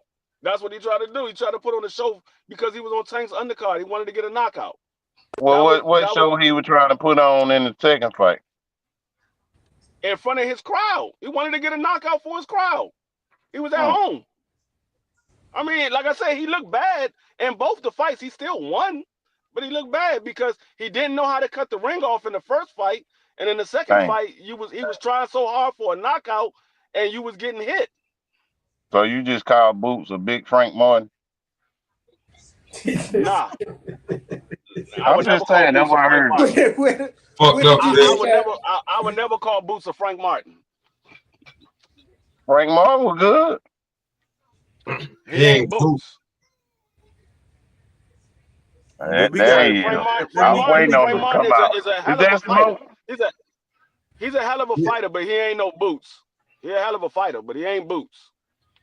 What you want, Bills? What, man? What happened? I'm just waiting to get Smoke out, man. He been quiet, man. You know what's up with I'm in the chat, man. Listen, I'm just trying to let everybody, say how they feel, how they feel Keyshawn gonna do come the 14th before we see everybody what happens to Jared. You know what? Fuck it. When that fight is? Who Jared fighting? But who's Jared fighting? I ain't got a fucking clue. I ain't seen fighting it. one of the he fighting Mario for Mario and Luigi, man. That's on the 15th. They giving him That's on the undercard. They giving Jared a shot at bouncing back. They want Jared to look real good in this one, man. Man, what time this fight coming on, man? Recency bias type thing, huh? I gotta see how Jared bounced back because that fight with Mark McCauley. I mean, I knew what was going to happen. I said what was going to happen. I said he's not ready for Mark McCauley. I called it on my man Clarence live stream. I said, dog, don't be surprised. Y'all see Big Baby Anderson sitting on his pockets. That man got sat down 3 times. Might not get to see the fight, man. I gotta see what he looks like because with him having that attitude that he don't really care about boxing like that, and then you take a beating the way you took in the last fight, I gotta see how your mental is. But D Because Free, he could come in and get touched and just say, you know what, fuck it, I'm done. D Free, this is the thing though. This is the elephant in the room. And I'm glad you brought this up.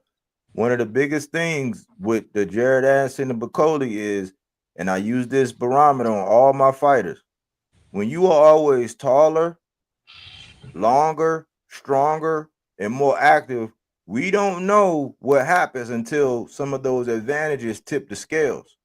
I use this thing on Boots. I use this on Devin. I've been using it on Keyshawn here lately, where you're taller, you got the longer reach. Like in this fight, he's taller. He got more reach. This dude is 36 years old. Nobody talking about it. You don't really see what these fighters are until you go with somebody where you don't have all these advantages. That's when you really see who these fighters are. Or when you sitting here talking about boxing is not your first love, you're going to end this sport soon, and then you get pushed to the pressure how do you respond? Do you really want to fight, or you like, man, you know what? I don't really love it like this anyway. I was just doing it to get some Man, money. I mean, I mean, from my point of view, I think that was a blessing in the sky. Like, dude, this shit can be taken from you like that. Like, lights out, the party's over, all these cars and bullshit you doing in the street and all this money you getting celebrating in the hood, that shit can be gone. And as soon as you got Yep. your ass knocked out, who in your corner, your homeboy, these chicks you hollering at, what the hell they at? Ain't nobody celebrating no more. We ain't heard shit about the Yes, little man. YouTube channel. You know what I mean? Yes. Yeah, yeah, you're right. You're right. Because sometimes Like, you gotta see who really got your back in your time of need. Man, what's really important as far as that money? Because when you making that money, you right. thinking this ain't gonna never stop. I got it. But when you take a loss like that, you start being like, damn, who gonna give me an opportunity? Like who? Like, Like, I gotta am I gonna be save an up. actor, a stunt man? Like, what's popping? All right, I'll give you a perfect example. I was listening to Elijah Garcia. He did an interview earlier today, and he said when he had took his second losses, it was like everybody wrote him off. He couldn't get no fights. He was trying to get a fight. He was calling for fights with anybody. He didn't care who it was. He was just trying to get a fight. Wasn't nobody trying to give him no fight. And then he finally got the opportunity to get a fight. And he was like, man, I'm not messing up my opportunity ever again. So sometimes you might have to take that first loss before you realize, you know what? I was out here acting a fool. I need to get my act together if I really plan on making a career out of this.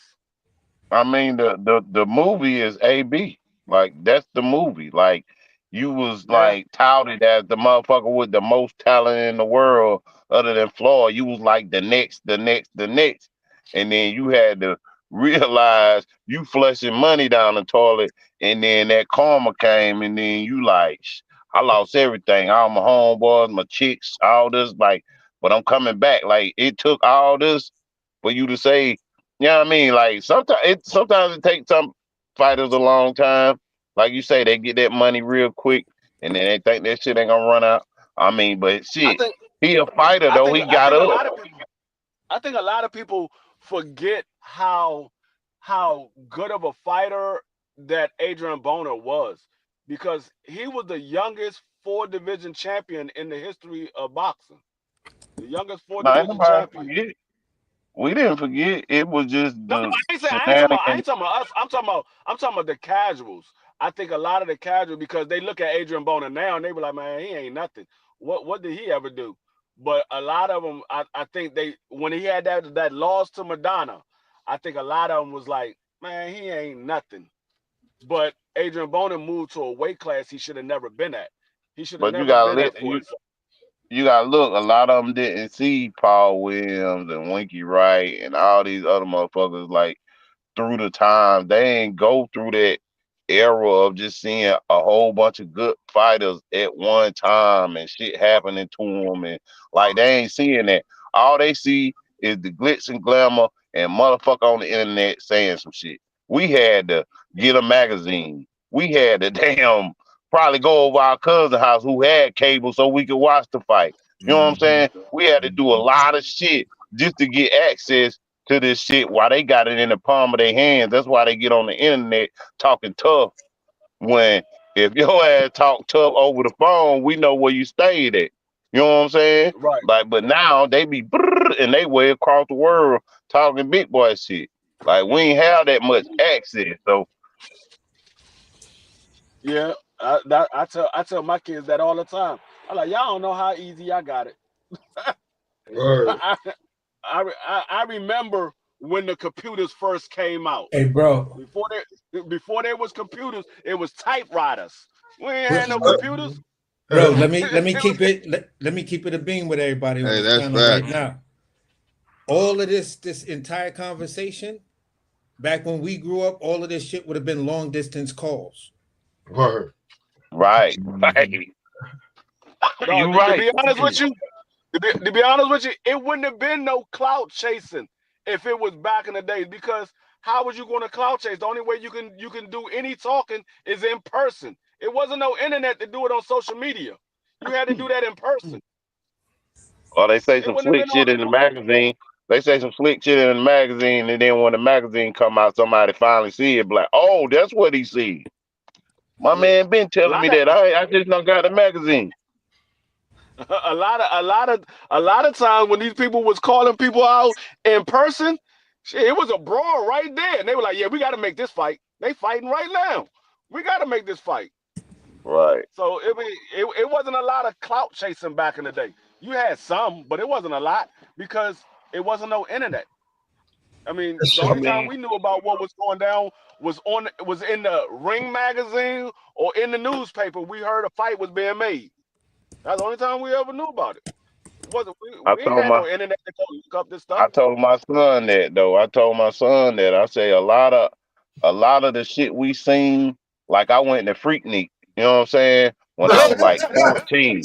You know what I'm saying? A lot of shit we seen is in our head. It's memories. It's those little click cameras we had that hopefully we still got some of those pictures. Like a lot of these stories we tell them is memories. Like they got the shit on their damn phone.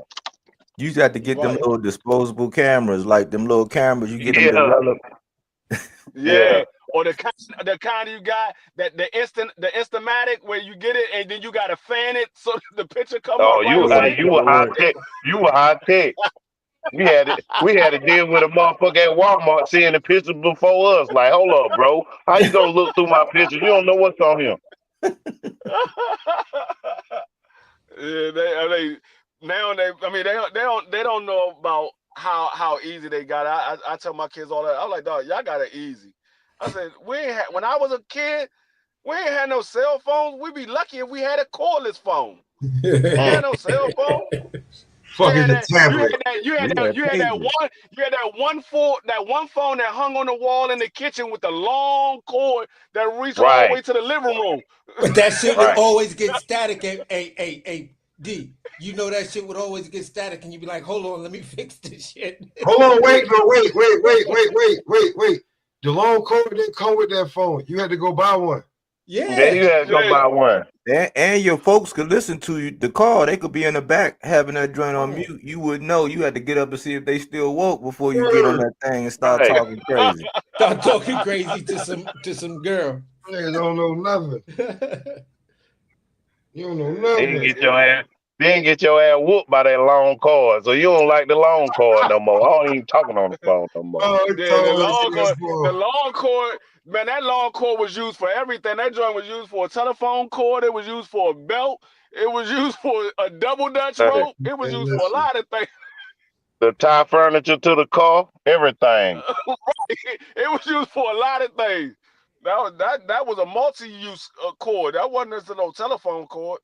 I was trying to tell my son what a pager was. He was like, "Now what? What did y'all do?" I was like, Right. I said, "Son, man, they would hit you on it, and that way you got to get somewhere to get to a phone." He was like, "Hold on, what?" I said, "Look, they would reach out and let you know, hey, I want you to call me, and you could send little messages. If you knew how the numbers work, you could say hello, love you, stuff like that." And he was like, he didn't get it. He ain't get it. Dog, I'm gonna tell you what I saw. I think it was last month. I was out of town. I was in Delaware. Dog, this joint tripped me the hell out. I thought it was fake. I found a payphone that actually worked. This bitch worked.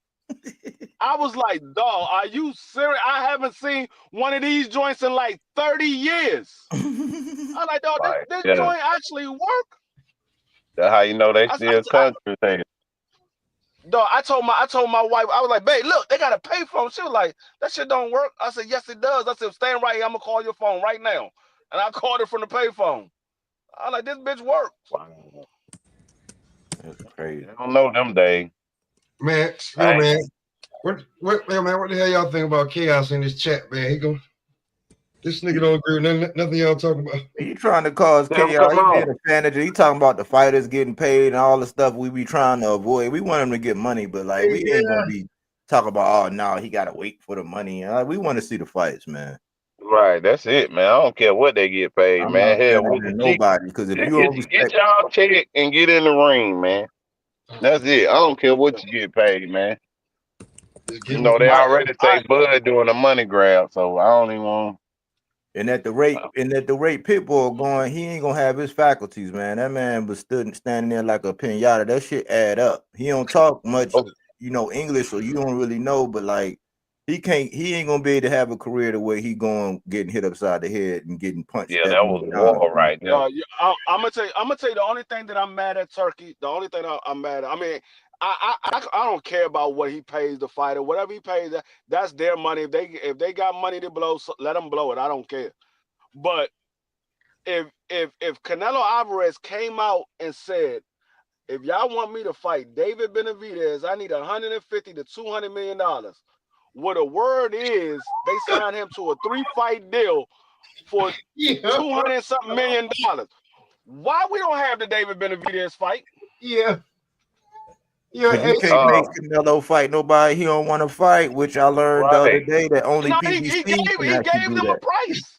He gave him a price. He said $200 million.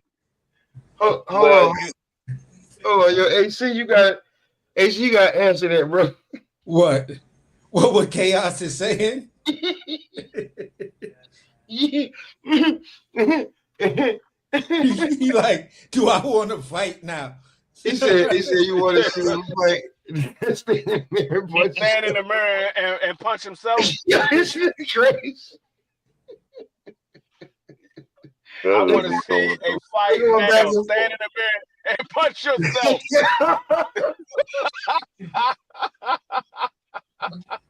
They're going back and forth. They're going back and forth. I want to see a fight now. They're going back and forth about Andy Cruz and Keyshawn. So nigga, stand in the mirror and punch yourself. I said, yo, something wrong with this nigga, bro. Yeah, because he can't, because he got no comeback for that. He's like, yo, how is he behind? He asked me, yo, how is he behind him? He don't care about no bag, but he worried about Pitbull health. He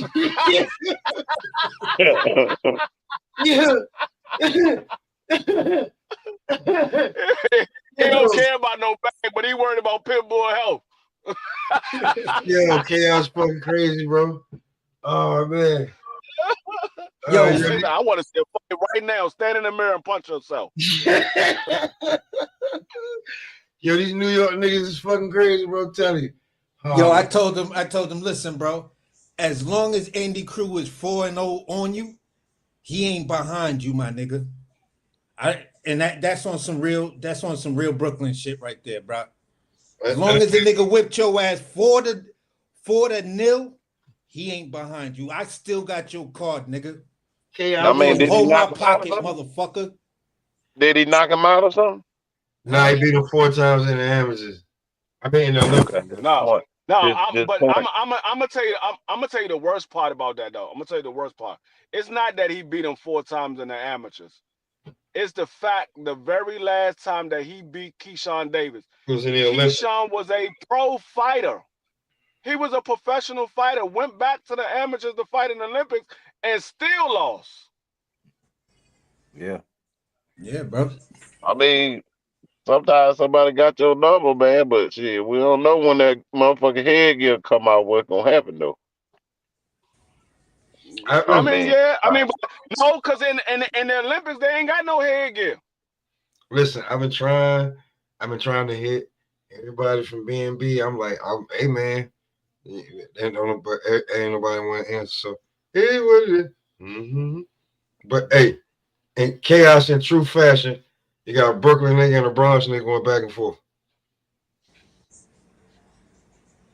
I mean, at the end of the day, man, I think let Tyson do the Briggs and the we wasn't gonna get no Benavidez and motherfucking Canelo, even though he said 200. I mean, I'm pretty sure Turk said something about it when they was in their little meeting. But shit, my right hand is motherfucking Crawford, and he been calling you out. If Benavidez was over there chilling with him, maybe Benavidez get the fight or something. But shit, he promised Benavidez something else. You know what I'm saying? Like, we know we acting brand new right now, but we know we can't nobody make Canelo fight nobody he don't want to fight. Exactly. So I don't know why we be I ain't saying can nobody make him fight. I'm just saying call the nigga bluff. The nigga said 200 million. Hey, we got 200 million for the fight. You want to fight him? He was about to fight Jake Paul for 200 million. You know what Canelo said? Canelo would have told Sheik, well, 300 since it's you, my guy. I want 300 from you, my guy. But you said no, but since you got the money, man, you know, I want payday, man. You 300 for you. Hey, look. You said you get 750 a quarter. You know what I'm saying? I need that. That nigga ain't about to give him. He ain't about to give him half his goddamn quarterly budget. He got to save that. Nah. He'll say that for the end of 2026. When he have him fight him then, like, yeah, I've been saving every quarter. Like, put it away. Y'all say this fight on the 14th? Yeah, Valentine's it's on Day. Friday. St. Valentine's Day massacre. Yeah, I'm gonna be getting some motherfuckers in trouble. Hopefully, you know what I'm saying? Hopefully, because right after that, you know, we got, well, let me see who up here. We got Blue Hustle and Bills. We got their favorite pulling up on the 22nd. I got one question. One question. Mm-hmm. This fight is on Valentine's Day. How many niggas you think going to duck their girls to go see two niggas all of them shirt on fight? All of them in New York. I gotta work, babe. I gotta work. I'm trying to bust a move down now. I gotta work. Shit, niggas going to duck their girls to go see two niggas with no shirts on fight. Babe, I gotta work, babe. No. We can watch the replay. Listen, that's what I was like. I was like, nah, I won't be watching that joint live. I will catch it on the playback. Hey, listen, let me tell you something right now. Let me tell you something right now. You been getting that same pussy for years. When certain niggas are like, listen, that shouldn't be there when I get home. You know what I'm saying? I'm about to watch this goddamn fight. Hey, but when you get married, I'm married with kids and grandkids. I couldn't watch that fight live if I wanted to. Nah, yeah. When you married, they be want to act up, man. They be want to act up when you married. Goddamn, they want to go on strike. Goddamn, a couple weeks before then. Exactly. I don't care about none of that shit. Exactly. I couldn't watch that joint if I wanted to. I don't care about like none I said, it's on ESPN. It's on ESPN. I watch it on a replay. I ain't got no problem. I mean, if it's my anniversary, so I mean, if it goes south, goddamn, I'll be watching it. You said you don't act right. I'm watching. I ain't got no damn anniversary on Valentine's Day. Huh? It's gonna be one or two things. You know what? DEI. How about that Valentine's Day? Hey, niggas gonna go. They're gonna go early for Valentine's Day. They like the fight coming on tonight. Yeah, we're going out early. I ain't going out early. Listen, man. Going out early. Niggas ain't going out. They're not taking their wives out for dinner. They taking them out for brunch. They ain't going to dinner. They're going to brunch. They're gonna do all that stuff during the lunchtime. Hey, listen, I'm gonna tell y'all, like, it's going you could do both. See, you basically book your first seating in whatever restaurant you're gonna go to, right? You get there about 5:45. You'll be out of there. You know what I'm saying? As long as you don't order nothing crazy well done, you'll be out of there in a hot minute. You feel what I'm saying? Take her home, dump off a quickie, act like you fell asleep with her. By 10:30, you up, you catch the co-main and the main. You good money. Man, fuck that, man. I'm gonna watch the fight. Well, go ahead and watch the fight, bro. Watch the goddamn fight, man. Let's go watch the fight. Listen, man. I don't know where y'all at with it, man. I got a different one with me, man. If I hit my wife with a quickie and go to sleep, it's gonna be a fight in my house. Yeah, it's gonna be the Keyshawn Davis fight. Yeah, word. Nah, we're not even doing that, man. Listen, man, you get tired of looking at me. I'm getting tired of looking at you. I'll be gone for about 4 or 5 hours. You'll miss me. I'll miss you. Kids here, word. When I get watch that it on the shit, be a rearrange and shit. Like, nah, hey, listen, I'm past 50, so none of that stupid shit matter. Every day, yeah, man. Word, man. You know what I mean? I ain't got no problem watching the fight. You feel what I'm saying? I'll be real with you. Like, I'm not gonna be a dude that have a problem watching that fight. I'll Even be real with undercard. you. She ain't trying to cut like how I gotta get to the fight. She ain't trying to do all that bullshit.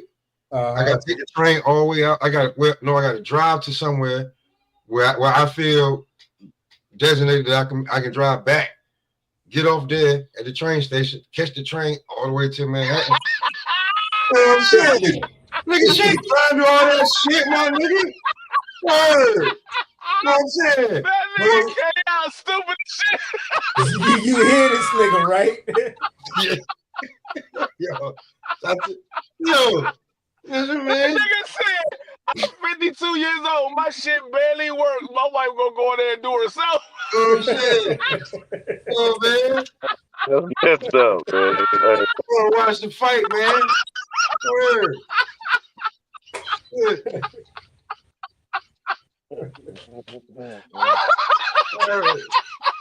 To each his own, B. To each his own.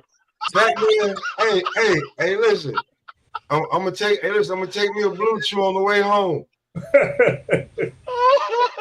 That'll be That good. nigga said, I'm 52 years old. My shit barely works. My wife can go fuck herself. I'm telling you. I'm telling you. I don't know what, like maybe 5, 6, 7 years ago, she'll do all that. We'll drive I live in Massey Beach. I drive to like Bayshore or Deer Park, somewhere around there. Not Bayshore. Probably either Deer Park or CI train station. I go there, boom, hop on the train, go to the city. That ain't the worst part. The worst part is after the fight, and ain't no damn trains coming out this damn way till like 11, 12, 1 o'clock in the damn morning. I done forgot I'm at work, man. I'll be back, man. Shit. All right. I'm like talking to y'all, man. This shit like reminiscing this shit, bro. This nigga Chaos retarded, man. Something wrong with this dude. That's my guy though.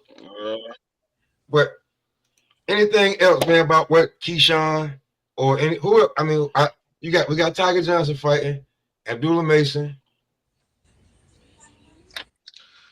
Yeah. See what Dula Mason does in this fight. Is he fighting another test? I think they got the clock on Tiger too, man. I think they looking for Tiger to do something spectacular here soon too, because they've been working with him for a while. Hey, I'm not even gonna lie to you, dog. Tiger, he got me nervous. I think he gonna get beat, and I think he gonna get beat probably worse than Big Baby Anderson got beat. He be looking like he gonna get caught with a big shot at any given moment. Man, you got some disdain for these Ohio fighters, boy. I'm telling you. That man be leaving himself wide open. I'm like, dog, you gotta hold your hands up. No, you gonna get caught with something. I'm just wait. I know it's gonna come because I can see it. I don't wish anything bad on a young dude, but I see it. I know it's gonna be one fighter that he just overlooked or he don't think can reach him. What's Tiger weight class? He welterweight, ain't he? Who's He welterweight. No, Tiger? Yeah. Oh yeah, I think Tiger might be at welterweight. It's either welterweight or 140. I think it is welterweight though. Who do you think Tiger Johnson can beat right now? In any one of them damn divisions right now, who would you say Tiger can beat? And that it's got a name, you know what I'm saying? Something.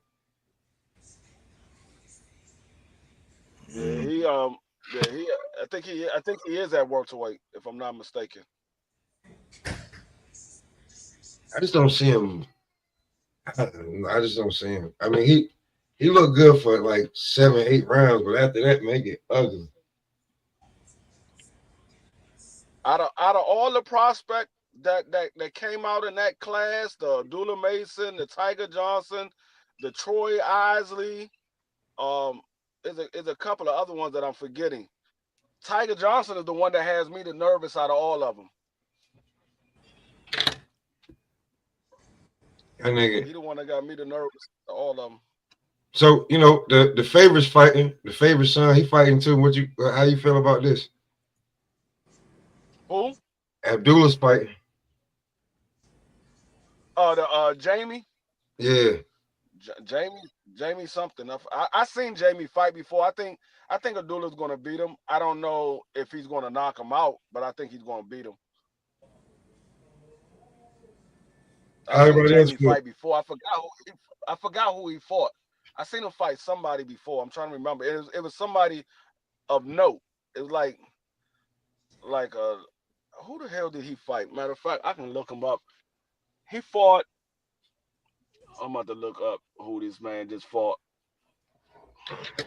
Hey, you know who out of that class who worries me? Shushu worried me a little bit. I ain't gonna tell you a lie. Yeah. Shushu worries me. I think the level of competition they put him in, I think Top Rank, I'm not sure.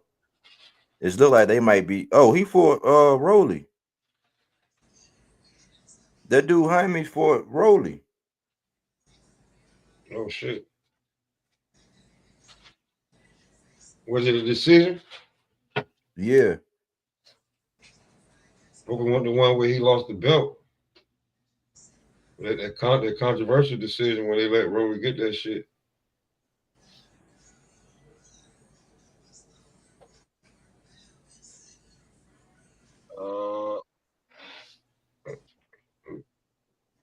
You find it? What for Jaime's? Yeah. Yeah, he fought Rolly. Who else he got on his resume? September. He fought Rolly in September. Other than that. Yeah, that's what it was. It was Rolly. That's what it was. I knew it was somebody of note. Okay. I seen him fight somebody before. Yeah, it was Rolly. I don't see nobody else that I really know like that on the like. Yeah, that's who it was that I saw. It was Rolly. That probably was his name. That was the fight that I seen him in. That's why I said I seen him fight before. It was the Rolly fight. He's okay. I mean, it's not nothing that I see from him that I would say that Abdullah should be worried about. He's a nice test for Abdullah. Where you got all right, so before we get get out here, like why they got him? This dude was at 140. Yeah, he was. He was. So why, man? So they pulling him down. Let me see. Are they pulling him down? Yep. He fighting at 140. I'm sorry, he fighting at 135. He fighting at 135. Abdullah didn't go up.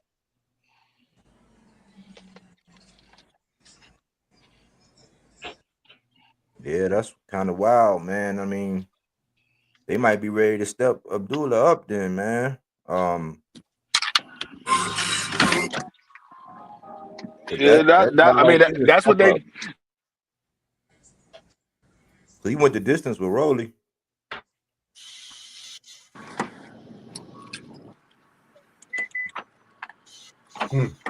So February 22nd, man. Now you talk. That's what I'm waiting on. I'm waiting on February 22nd. That card, man. That as far as the names on the card. Yeah. I mean, you got something in every fight. Like I gotta give old Turkey. I gotta give Turkey credit for the names and actually getting to see him. Like all of the matchups, I'm not sure you could probably do a mean parlay. You could do a mean parlay, but that's one of them ones where because it's over there in the time zones and who coming to play and who coming to fight, it might be some upsets on that motherfucker. Yeah, that time zone difference. Yeah, it could very well be some upset. Cause they don't be abiding by. I think that's why Fulton, when he went over there to Naoya, like when he went over there with Anyway, I don't think he really. One, he was calling him a hype job, but then two, he ain't account for that. That shit make a difference. Yeah, it does. It does. Your body got to get used to that. You can't go over there a couple of days before and think you're gonna be adjusted. You got to be over there like some weeks. But that card lit, man. So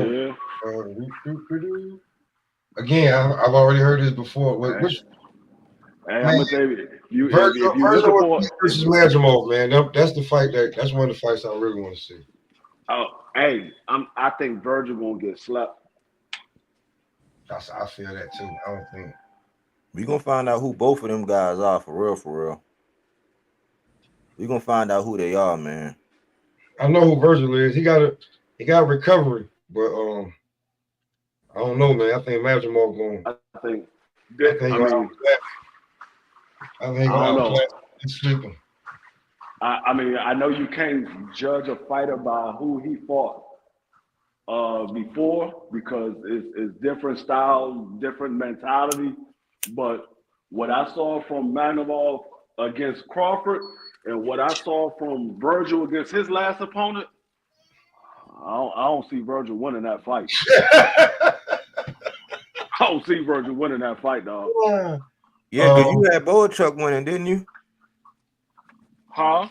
You had Boychuk winning, didn't you? Against who? Virgil. Yeah, I had Boychuk winning that fight against Virgil. Yeah, I did thought too. I thought he got whooped. Yeah, I did too. I thought it was kind of clear to me. I you know. Boy, you know, I got that money, boy. Hey, he Vince McMahon, that shit. I ain't gonna tell you no lie. Oh, that shit was a Vince McMahon move. Hey, this the fight. I don't know. Like, what's gonna happen when Big Bang fight Caballero, man? Man, that's gonna be a fight that I'm just gonna watch, bro, because I know Zane. I don't really know about Caballero, so that's Caballero can fight. He can fight. I'm gonna pay attention this damn time because I did last time and look what happened to Jared Anderson. He can fight. I don't know if he fights good enough to beat Zane, but he can fight. It ain't no fight that Zane just gonna walk through like he did with Joe Joyce. Well, I get that. Where AC at? Because I know AC wants to talk about this one. The WBC. I almost forgot that the middleweight division. You know what I'm waiting to see? Which I'm one? waiting to see who's the next person going to get in the ring with that dude that stopped Tim Tszyu. That's what I'm waiting on. Man, I ain't heard nothing. I think it might be Conwell or they. So I heard I seen a glimpse of maybe Mel, but I don't know if Mel should do that coming right back. But I'm just I ain't heard nothing about nobody. I ain't heard nothing about nobody. I think Conwell the only one that said that man name outright. He the real Russian. Tim Tszyu was the half blood. I'm waiting to see who's gonna get in there with him because that dude made Tim Tszyu look like he was a prospect. I was like, God, I was like, Tim Tszyu, put your hands up, dog. You keep getting hit with the same shot. Running right into it. Got hit with the same shot the entire fight. I don't even think the dude threw another punch. I think he threw the same shot the entire fight. Yeah. He walked into it so much when he couldn't defend himself from it. It got ugly. But are we gonna have a new middleweight champion, the WBC?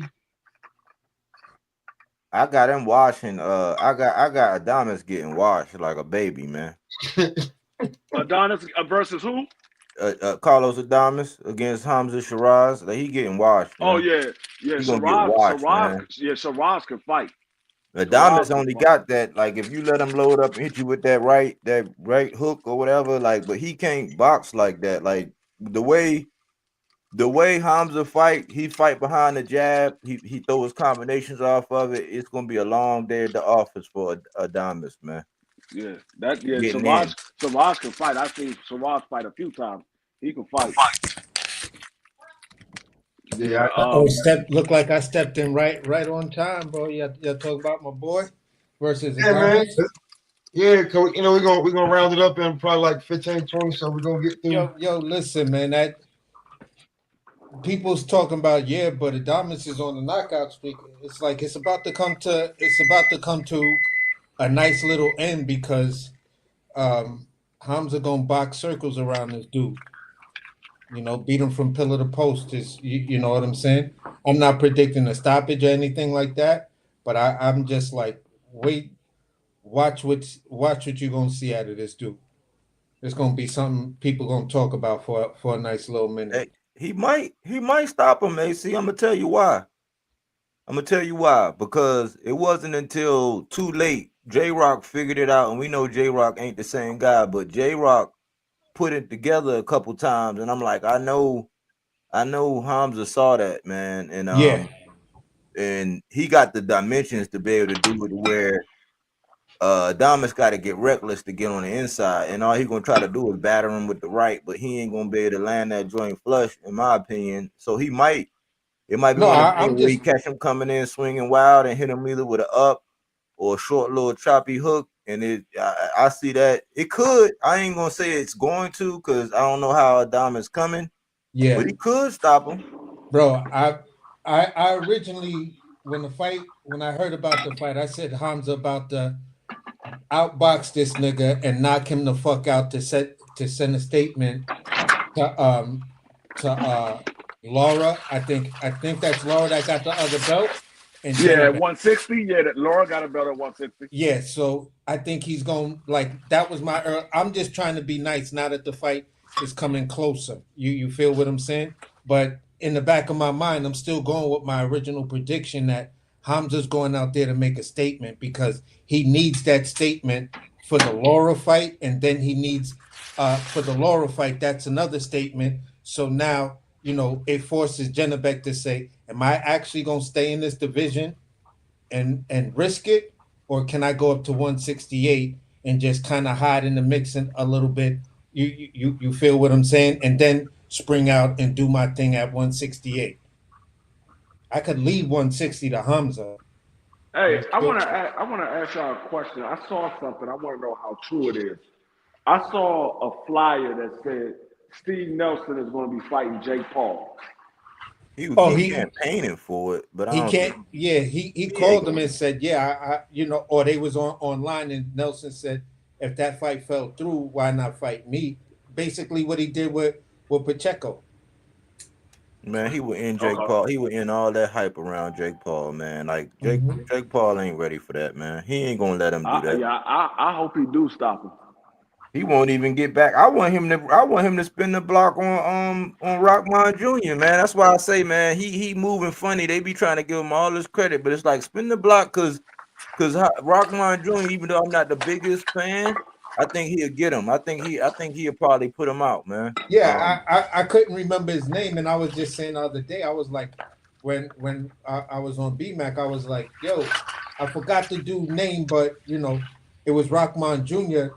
If you gonna do anything, you know what I'm saying? Rockman Jr. was ready to knock you the fuck out. That's why you pulled out of that fight. Yep, Rockman Jr. Exactly right. he was like, I'm not signing nothing. I'm not signing no weight. I'm not signing nothing. You want to fight with a real professional? I'm gonna show you what a pro boxer is really about. Yeah, And I he think was like, Rockman Jr. stopped Jake Paul. I think that's why Jake Paul said, "No, I'm not fighting him." yeah, definitely. I was like, yo, Rockman Jr. want to knock this nigga the fuck out to get him out of boxing. He wasn't with the program of letting Jake Paul do what he wanted. He said, "Oh, yeah, MMA fighter that's retired. That's on fight."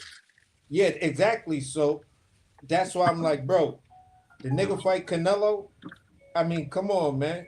Come on, bro. That's gonna be his last fight because I don't think Canelo gonna let you get away with a you can't knock me out clause.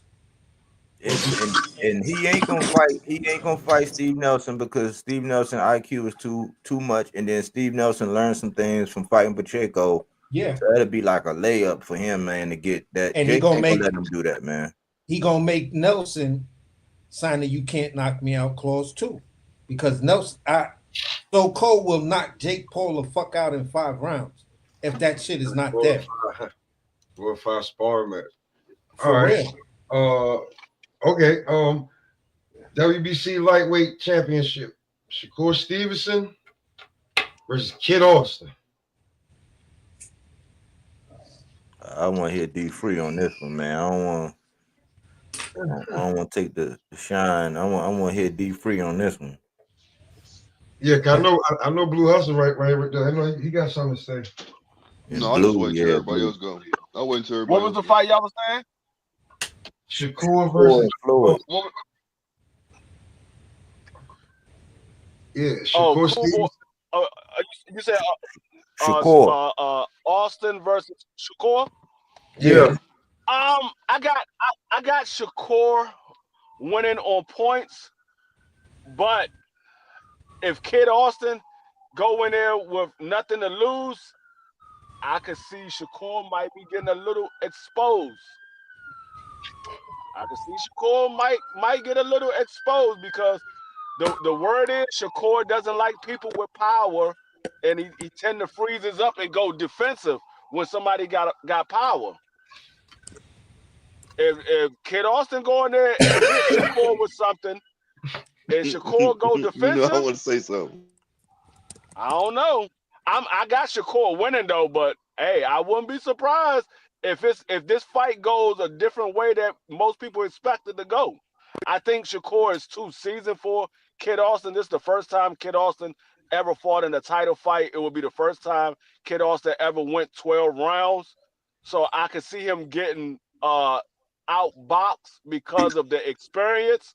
But who knows? He might land a big shot and this fight go totally left. Go ahead, buddy. Let me see. Go ahead. I believe that it's almost like in football when the team come out and they got their scripted plays. Like, they got the scripted plays, so they're gonna look good on the first drive, which in a boxing match is probably gonna be the first 3 rounds. And this what Kid Austin tend to do. He be looking crispy as fuck in them first 3 rounds. And then he get off of the script, man. And his father loses shit.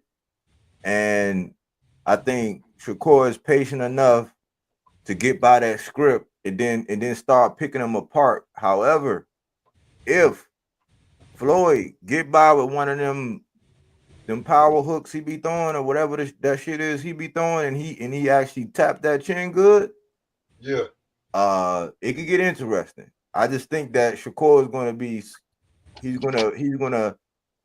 smart. Shakur is smart, and Shakur's already have the advantage that he like to do where he's already sparred the guys. So he like fighting them guys. He like getting the beat, so he already kind of know the game plan. He's cerebral. So right. I think that Shakur's game plan is going to be to kind of wait Schofield out. You know what I'm saying? Because he know he's going to come unhinged. Like if it ain't by the 3rd, 4th, he gonna start coming unhinged around the 5th or 6th. And then I think that's when Shakur should figure him. Okay, this is what he doing. He ain't added much. Okay, let me turn up a little bit because there's a lot of eyeballs on him. The only thing we got to remember is that he's coming off of a hand injury, and when he goes to really sit down on some shit, that's when he gonna gain his confidence. If he can really hit him the way he want to, and he gonna figure out if he can really like stick this dude. But I think Shakur should outclass him. I just think that early on, like the first 3 rounds, Schofield gonna be very dangerous. Yeah. That's what I think. I think Shakur probably gonna just unanimous decision this dude. But if he get touched, if he get cracked in them first 3-4 rounds, like flush, it could go left. It could. That's what I'm thinking too. I pretty much got it the same way. I think Shakur, he's too seasoned for Kid Austin. He's an Olympian and he's fought multiple championship rounds. Kid Austin never saw that before. This will be the first time he ever fought a 12-round fight, let alone a championship fight. So I think it's going to get if Shakur can buy some time to the deep waters, that's when Shakur going to have his most success. He got to get past those first 6 rounds.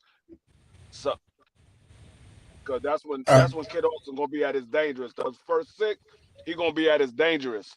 Yeah, that's why I got it at the first 6. Not he used to fight in those 8-round fights, so Yeah. he's gonna be dangerous in the first 6. Yeah, that's the way I see it. I could see him being more risk, taking more of a risk, probably the first 3 off of maybe some decent work. My concerns lie here. Number one, Shakur's hands. You feel what I'm saying? Now, if he punches like gets a good forearm to elbow shot or something like that, not forearm, but like the back of the elbow or something like that. He punches, tries to split his guard, and he feels how strong Austin is. I don't know.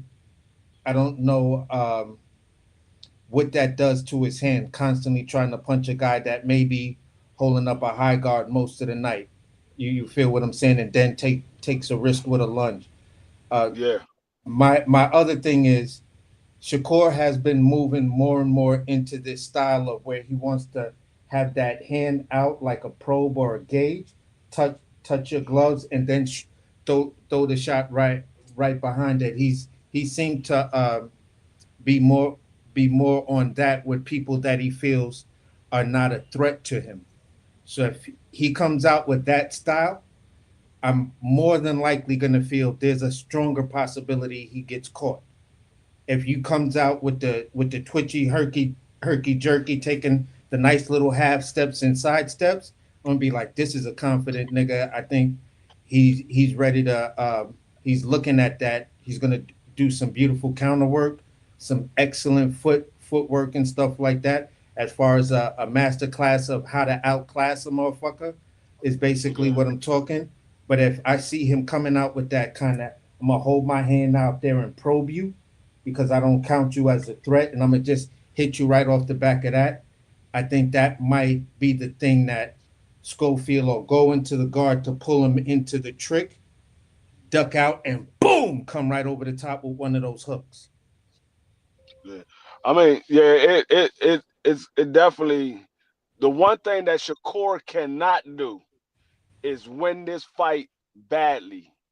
Like, he can't go in here and look bad, because the one thing that Shakur name has been made off of is his excellent defense. If Shakur come out of this fight and he got a few knots on his eye, or he got a cut from a punch, that's going it's going to be bad. They're going to be like, "Oh, what happened to this defense? You was in there with a guy that never fought 12 rounds." So sometimes these young guys take these fights and be like, "Man, I ain't got nothing to lose." Where Shakur is the seasoned vet, and he's the guy that has the bigger name. He's supposed to outclass Kid Austin. It's almost the same as Keyshawn Davis, except for Keyshawn is not the veteran in his situation. Keyshawn is just supposedly be the next man up. He's supposed to be the better fighter. But I don't know. A lot of this stuff can backfire these people. They're going over there. Well, not Keyshawn, but Shakur going over there for the money. And shit could backfire on them. Yeah, that's why I that's just to land my plane. This is why I'm saying, this could be that, as Body would say, that banana peel in the ring type of situation. But I want to see, Shakur, if his hands are there, then I want to see that Shakur that at least fought Yoshino. That's the closest I can go back to, like, damn, this nigga looks amazing right now. But I think with Keyshawn's performance, depending on how he do, if he turn up and relieve that man of that strap, man, the pressure going. I think, and I'm gonna hear from Blue. I wish Bills was here, but I think that's gonna add to some pressure. But I'll let Blue cook, man. Yeah, Blue, where you at, man? I'm gonna skip right on past this nigga. Man. Yeah, go ahead. Where you at? What you? Oh, Shakur. Yeah, how you feel? How this Shakur fight gonna go out?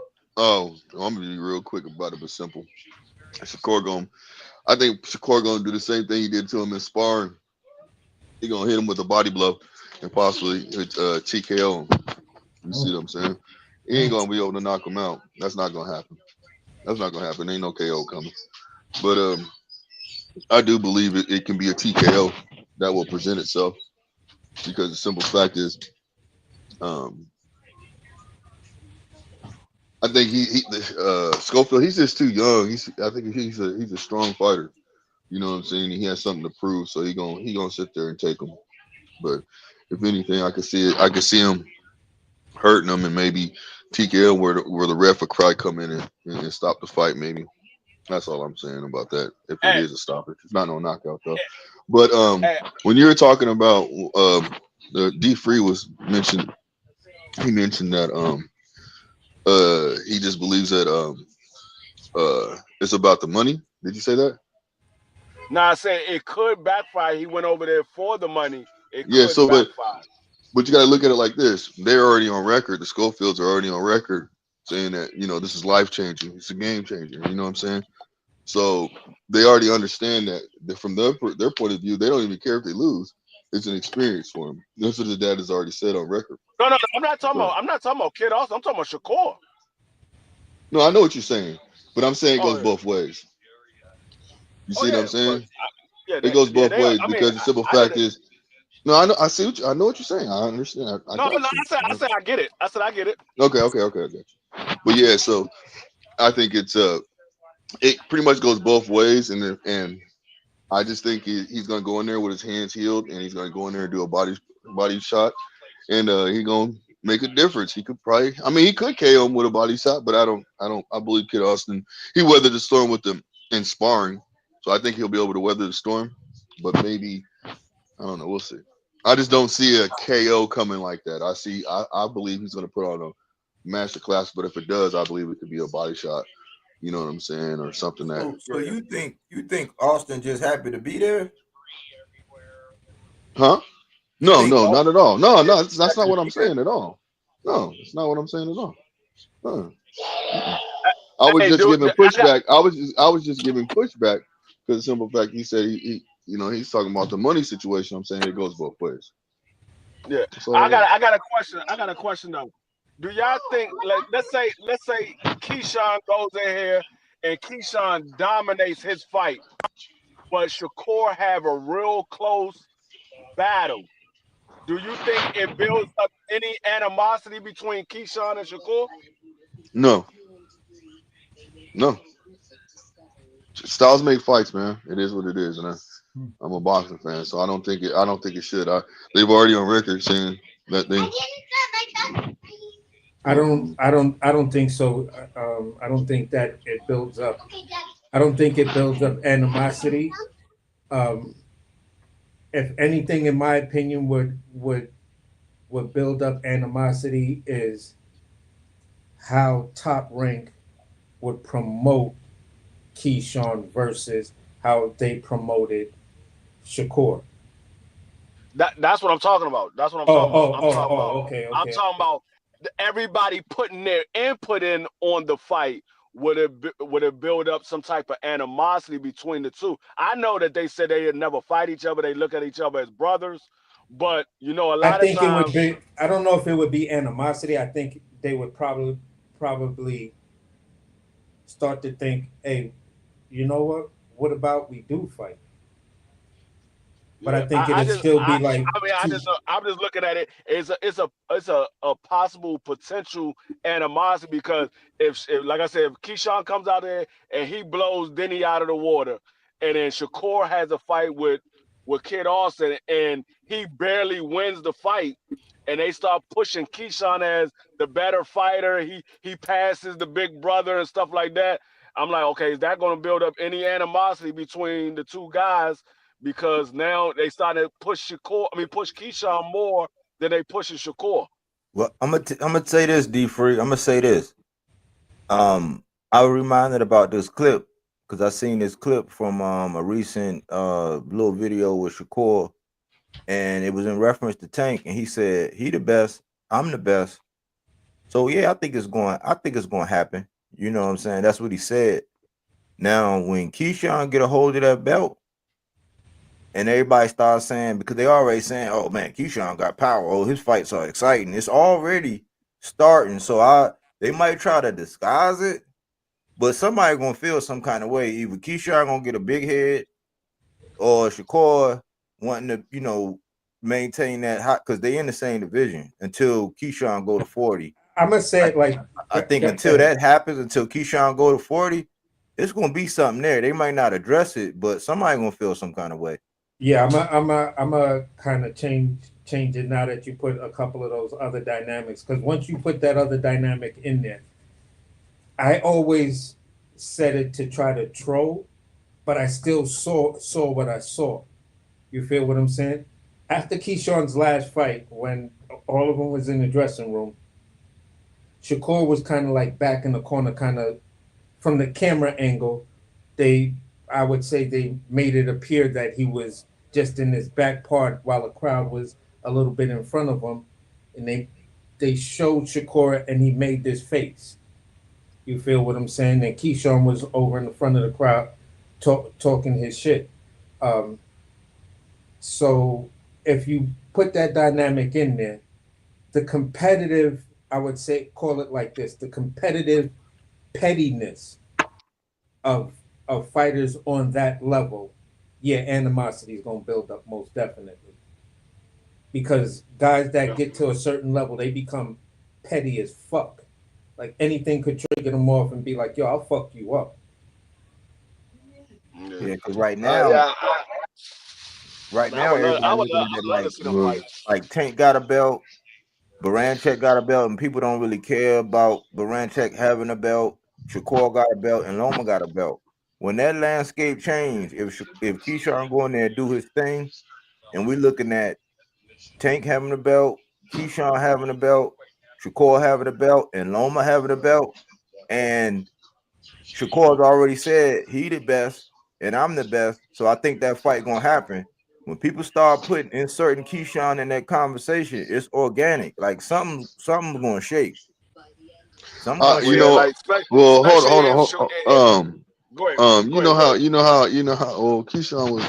You know, he just did an interview, I guess today. You know what I'm saying? He did that 24 hours with Najee, Cigar Talk. And Najee was, messing with him and saying, "What's up with you? Not even over 100 million? You ain't gonna fight him?" Keyshawn was basically saying no. So, I mean, it could be. I mean, my speculation is that it can be something that could be he could be holding in. He really wants to fight, but he can holding in, or he could really not care, man. They could really have that bond. You know what I'm saying? Yeah, I mean, if they have that bond, that's what it is. So, you know what I mean? So it could be a situation like that too. You have to understand it's all in the mind of the person. And that's why when Najee, I like what Najee doing, he's picking at him. They kept picking at him because he was asking him over and over, shit, you got people asking these motherfuckers over and over, and they asking the right person when it comes down to it. Because you got to think about it. The person that will fold, if you want me to be honest, if it comes out of the two people and say, yeah, I'll fight that motherfucker, it's gonna be Keyshawn. Blue, and that's my personal opinion. Blue, was you around when fans were actually wanting to see the two Charlos fight, or when they wanted Mel and Spence to fight? Yeah. That's why I found it kind of funny, like this bond and all this, and y'all in the same. If y'all wasn't in the same division, that should be cool. But people don't keep the same energy, man. Because I was saying, well, how the fuck is Derrick James, with Derrick James being in the corner, even when it came down to Mel and Spence, I like how that's gonna work. Like, because you can't divide the trainer. And then at one point, James said he if they was to fight, he was going to be in Earl's corner at that time. He was going to be in Earl's corner. All right, because I'm about to get to because nigga, I don't know where we went to. I ain't even get to the Dubois Joseph Parker fight. I got Dubois about that fight, right? I got Dubois winning that fight. Yeah, he done turned that easy. You got Dubois. Yeah, he turned the corner, bro. No, Joseph Parker got everybody looking at Joseph Parker because he beat Wilder, he beat Zhang, but ain't nobody taking in consideration that both those guys is 40 years old. Dubois is not 40 years old. He's not going to. You saw what he did to AJ. AJ kept putting the pressure on him, and he caught his ass right on the chin, put him to sleep. I don't think Parker gonna beat Dubois. I think Parker gonna go to sleep. Yeah, I think so too, bro. I think basically Dubois finally found himself. He turned that corner, found his style of boxing, because in the beginning he used to want to emulate Mike Tyson. So now he found his style of boxing based off his ups and downs in the sport. And I just think right now we as far as the heavyweights will go, when Usyk leave, I think that division is one of the major players, or might be Daniel Dubois. Yeah, I think It's hard for me to me see. personally, I think it's Dubois and Dubois and Martin Bacoli. I think Martin Bacoli's going to end up getting one of those I'm on it belts. like this, D Free.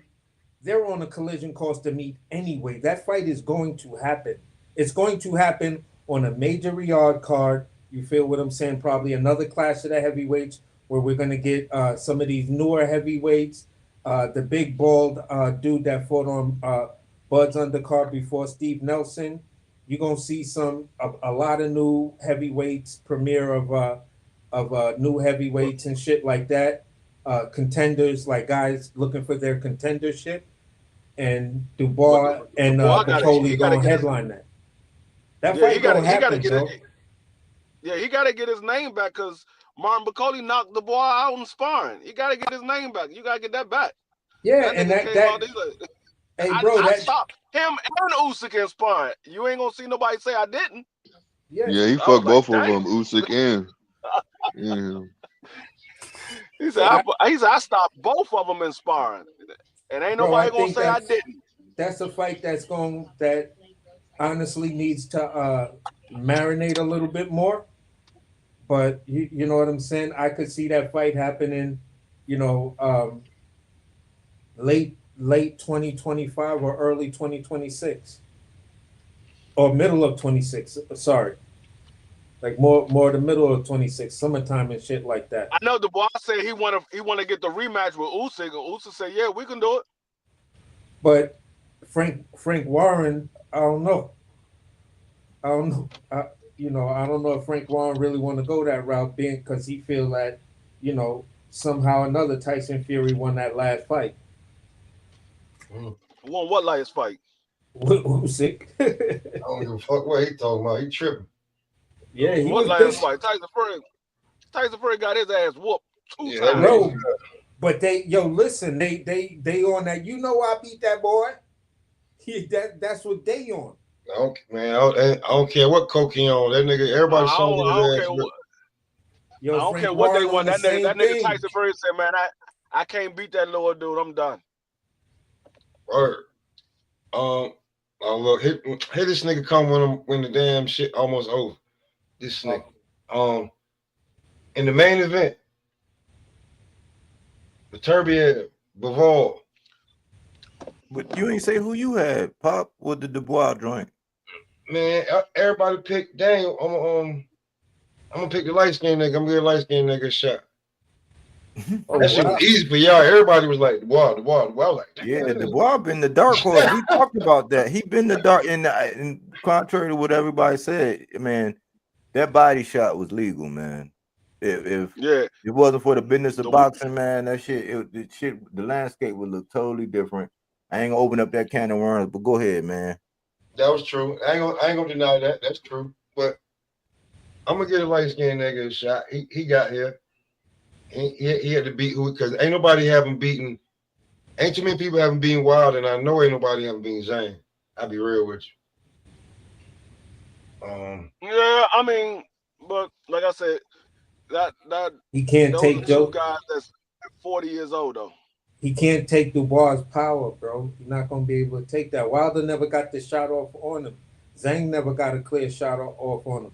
Daniel Dubois is younger and he could box, in my opinion, better than both of them. So I'm going with Dubois. Huh? Yeah, I would say that for sure. I would say that for sure. Daniel Dubois that's fighting right now, he's a better boxer than Wilder and Zhang combined. Yes, he's a better boxer than both of those guys combined. Yeah, so that's why I'm going with Dubois. I'm just looking at it skill-wise. Yes, Joseph Parker is a problem. I like Joseph Parker a lot, but in this fight, bro, you are not beating Daniel Dubois because once he touches you, you're going down, Joseph. Yeah. Now when we talking about The Arthur versus Bivol. I got Hold Arthur by on. knockout. I want to say something about this last topic real quick. I think that Zhang has a good chance of. I mean, if he comes in the way he came in fighting Wilder his last fight, if he can come in and do that again, I mean, I believe he can be the dark horse of the heavyweight division. Man, you can't gauge. I'm sorry, man. I'm sorry, man, but you can't gauge what he like Wilder, man. I think you better That's legs, why I say. fool. Well, hold on. But that's why I said what I said. You know what I'm saying? If he can come in and do what he do, I want to see him fight. He ain't fight in a minute. You know what I'm saying? Yeah, So inactivity, but like I'm telling, like yeah. So you Dubois is a don't know different what kind animal, of bro. Zhang gonna come out, man. I I like already Zhang know though, that. Look, but you I can't like gauge him Zhang off and what he did to Dubois. Wilder. I'm giving Dubois Joseph if Parker he goes and and fight if Dubois goes and fights Usyk, I got him beating Usyk. You know what I'm saying? I got him beating, you know what I'm saying? A lot of these fighters. I got him even beating Parker. I think he's gonna go in there and do what he's got to do and win that fight. You know what I'm saying? it's Against Parker Parker. You know what I'm versus saying? If that was to happen, you know what I'm saying? So I just got him over a lot of these heavyweight fighters, man. But I think that Zhang, to me, just in my personal opinion, I feel like he's a dark horse and he has the ability to go in there and he can bring that X factor. It just depends on what kind of Zhang is gonna show up. That's I what I like got to say. Zhang though. I do Yeah, like but Zhang. Zhang, when we talking about, we talking about Dubois and Parker fight. No, I understand. Well, I told you on Dubois and Parker first. I said Dubois. So, Yeah. All right. So yeah, go ahead, But Freaker. You want to talk about yeah, the main event, I got Arthur by knockout because I think I saw the interview that Demetrius had after the fight, and he said there was some opportunities that he let slip past. So I think he's going to try to push this fight, which is going to leave himself to get hit earlier. And we saw what happened in that 10th round when he got hit. That man put his hands in his pocket and said, "I'm not throwing no more punches." And I think if he try to push the fight earlier, I think he gonna get caught earlier. And both of them gonna make adjustments in the fight. I think Arthur saw some things that he could have did different, and I think Demetrius saw some things that he could have did different. But I just Arthur, you got to beat him in order for me to pick against him. And right now, ain't nobody beating that man. It's the only one it's the only time I'm gonna take the other side with you, D Free, on tonight, man. To me, I had Bivol winning. I had him winning. And even the Sheik had him winning. He said it was the wrong verdict, but they got to do it again. And I think that Bivol is a technician. I think that he's gonna use some more head movement, use his feet a little bit more, and I'm riding with my guy, man. I'm riding with Bivol, man. No, I agree with you. He's gonna use some more head movement, some more feet. The only problem is the head movement is gonna be bouncing off the canvas, and his feet is gonna be getting up. That's the only problem with it. Hey, I'm still going with Beterbiev. I think Beterbiev going because some of the little stuff that I'm looking at from Bivol, it's looking like he's trying to insert himself to be able to put Bivol where he wants him, like up against the ropes, like if they clinch it, some shit like that.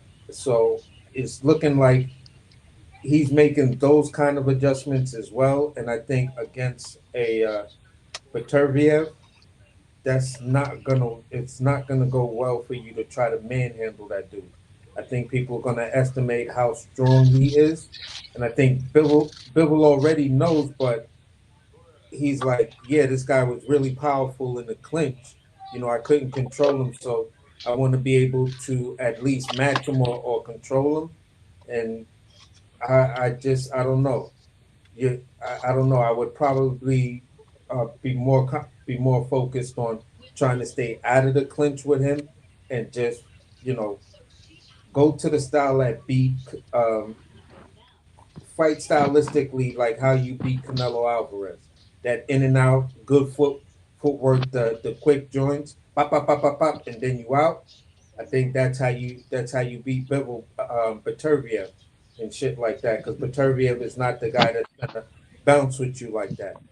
So See, I think he gonna go the other direction. I think Bivol's gonna try to use more finesse. Okay. Cause he stood there and tried to trade with him too much. He was right in front of him. I just think it would be wise of him to use more of his feet and get his head off the line a little bit more instead of standing in the high guard. So I think he said he saw some opportunities, but I think he's gonna go more finesse because you'd be crazy to try to bang with yeah, Turvey. and that's my thing because that's why I'm like that's stylistically how you fought and you beat Canelo. You feel what I'm saying, that bouncing back and forth, and he got in and threw those flurries and then got up out of there, turned him and everything, and then got back on his toes and threw those flurries. I think that's how you beat Beterbiev. I think when guys keep trying to go in there and just bang with him or some other kind of way, it just don't go well for Now, you. do you think he didn't use? Do you think he didn't use his feet because he chose not to, or was it because he wasn't able to? I think that see a lot of boxers like when you're dealing with they be thinking they could punch with you, like try to get off and punch.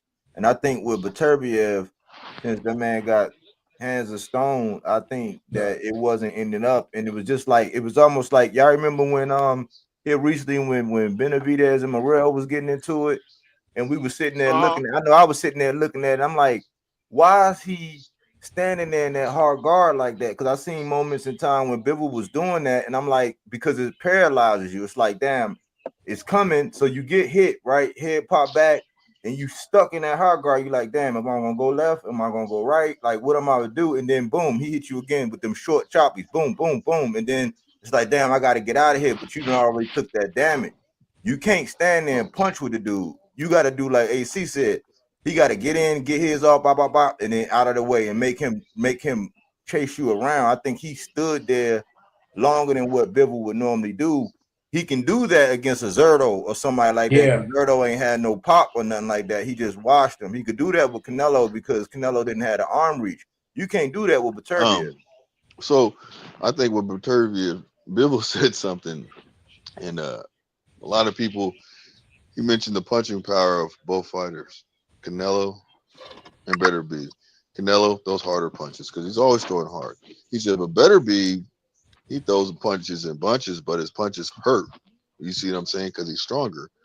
So I think when he was moving around that ring, he got the experience. That's why he was doing what he's doing. It made him understand that he couldn't stand in front of that man because he knows that he's not putting all the power that he needs to just to be able to try to hurt him. So he knew that it could be a punch. If he's sitting there trying to exchange with that man and really get off the combinations like he normally would do, like we was doing with Canelo, there's a possibility one of those punches he don't see that are lighter and not nowhere near swung as hard are going to hurt and could actually flash him. You see what I'm saying? Yeah. So, I mean, that's just my personal opinion. And when and he kept saying that, and when he kept saying that, that's what lets me know, like, he knows what it is when Beterbiev is up in there, and Beterbiev knows what it is too. That's why they do what they do. You see what I'm saying? I got Beterbiev winning that fight, and he could actually KO Bivol this time because the simple fact is Bivol already knows what it is, so he's gonna think he can go in there with a game plan, but he might have to throw it out and just improvise. You see what I'm saying? Yeah. If it doesn't work. And that's the only reason why is because you have to understand Beterbiev is a natural boxer puncher. You see what I'm saying? He's like he's a power puncher, but he's a boxer puncher. So he don't even know that he can throw the punches and not even think that he about to knock your ass out. And next thing you know, He mastered the And short that's punch, the one man. thing. He That's the mastered one them thing little about 6-inch Austin punches that hurt like fuck, because that's when the thank most you. power is there, really. You see what I'm saying? So that's why I'm gonna keep it 100, man. That listen, Bivol knows what he's got to go through, and I'm gonna give Bivol props for getting in that ring with Beterbiev. You know what I'm saying? Because as far as I'm concerned, Beterbiev won that first fight. There's other people that say Bivol won the fight, but just to me, if he would have been able to stand his ground or outbox him, then I would be like, yeah, you know what, Bivol won that. But Bivol was showing that those punches were affecting him, and he was moving around the ring. So Beterbiev was controlling him. That's the only reason why I'm saying that. And see, That and fight. what Blue just said is something that I've noticed from Butterbean as well. He doesn't load up on none of his punches. Nope. Every punch is a regular punch. He doesn't load up. I could just imagine what type of damage he would do if he did load up. Because he doesn't load. If you look at all of his knockouts, Ask Anthony he Yardy. never loads up. Ask He never loads Anthony up. Yardy what a loaded punch feels like from Beterbiev. He felt one. No, You but saw he him didn't put load his when he cracked Anthony Yardy. You seen him put his shoulder and put the twist in it. Boom! I was like, oh shit! Oh my god! Yo, that's Beterbiev. That's the only fight I've ever seen him look like he kind of loaded some stuff up. He looks like he's the guy that disguises it, like throws, like in martial arts, like a ghost punch. It's powerful, but you disguise it behind something else. It's not. It's the short boom. You feel what I'm saying? You just let that kinetic energy just do its thing. That just fucks you up. I don't. The only person I give a chance of beating Arthur is David Benavidez, and I don't even think he's going to beat him. But he's the only person. I don't think that. I give a chance because David Benavidez throws so many punches that he might be able to score enough to win the fight. But I don't. Hey, I don't even think he beats him. Beterbiev. Beterbiev. Yeah, I gotta be honest with you, bro. He can box, man. He can box. he can. He'll set you up. It ain't gonna So be three fights. he's gonna be able to set. He's gonna be able to set Benavidez up, and that's what. And the thing about Benavidez, I think Benavidez will get caught because he would. I think Benavidez will go out on a shield with Beterbiev. The only reason why is because I believe that. You see what I'm saying? He's not the type that's going to sit there. He's going to sit there and do what he does. He's not going to see that punch that Beterbiev is going to come with. So that's what I'm saying. Like with Bivol right now, if Beterbiev is actually training, like working on just one solid punch, you might work on for just to throw with some real power and not throw it all the time. But once in a blue moon, he going to hit a setup punch where he put some power in that shit. You might see Bivol go to. You see what I'm saying? I'm trying to tell you something. When it comes the first time that I noticed that Butterbean can actually box when he fought Marcus Brown and he got cut. Yep. And I saw him move around the ring. I was like, oh, he can box too. Yeah. I was like, it's a problem. He a problem. That motherfucker can box, man, and that's the reason why I'm saying like that. He a cold motherfucker, man. He a cold motherfucker. You know what I'm saying? He a cold motherfucker. I would like to see. What's up, Bill? What up?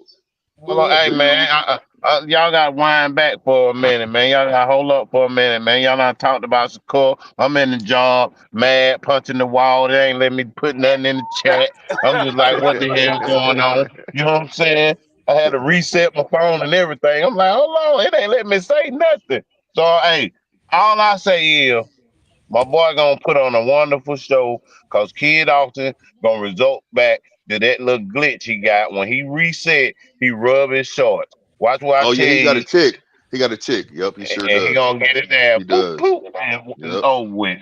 But you know, as far as this Bivol fight, you know, I think old boy gonna win again. So it ain't gonna be no 3 fight. You think so? Yeah, it ain't, man. That shit ain't gonna be no 3 fight. He gonna try to knock Bivol out this time, man.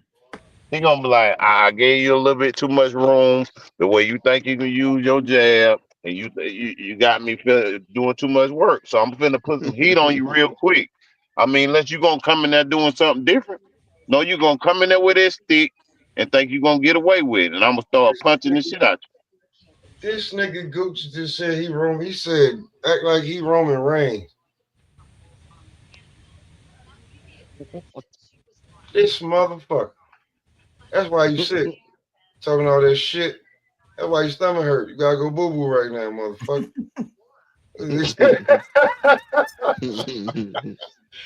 All right, nigga, you got it. Nigga, you said. But hey, man, how are we supposed to know what the hell when the sheet running plays on the, you know what I'm saying? Come on, man. This nigga out here like Sean McVay, Andy Reid, motherfucking John Gruden, all them niggas running. This nigga running mixed match plays now. But I'll give it to you. I ain't gonna say nothing. You should have been up here earlier when we were talking about Keyshawn. But it's too late for that now. you gonna be mad when you watch that playback, boy. Hey, I'm gonna go ahead and land my plane since that's what you need to happen. So yeah, man. Hey, nigga, it's 11:30 when I'm at. It's just getting started where you at. No. That's what I said. I'm gonna go ahead and start it off, man. It's all good, man. Great show. Wonderful show again, man. Keep doing what you're doing. Appreciate you. Opening up the panel as usual. You know what I'm saying, and letting people come in and collab.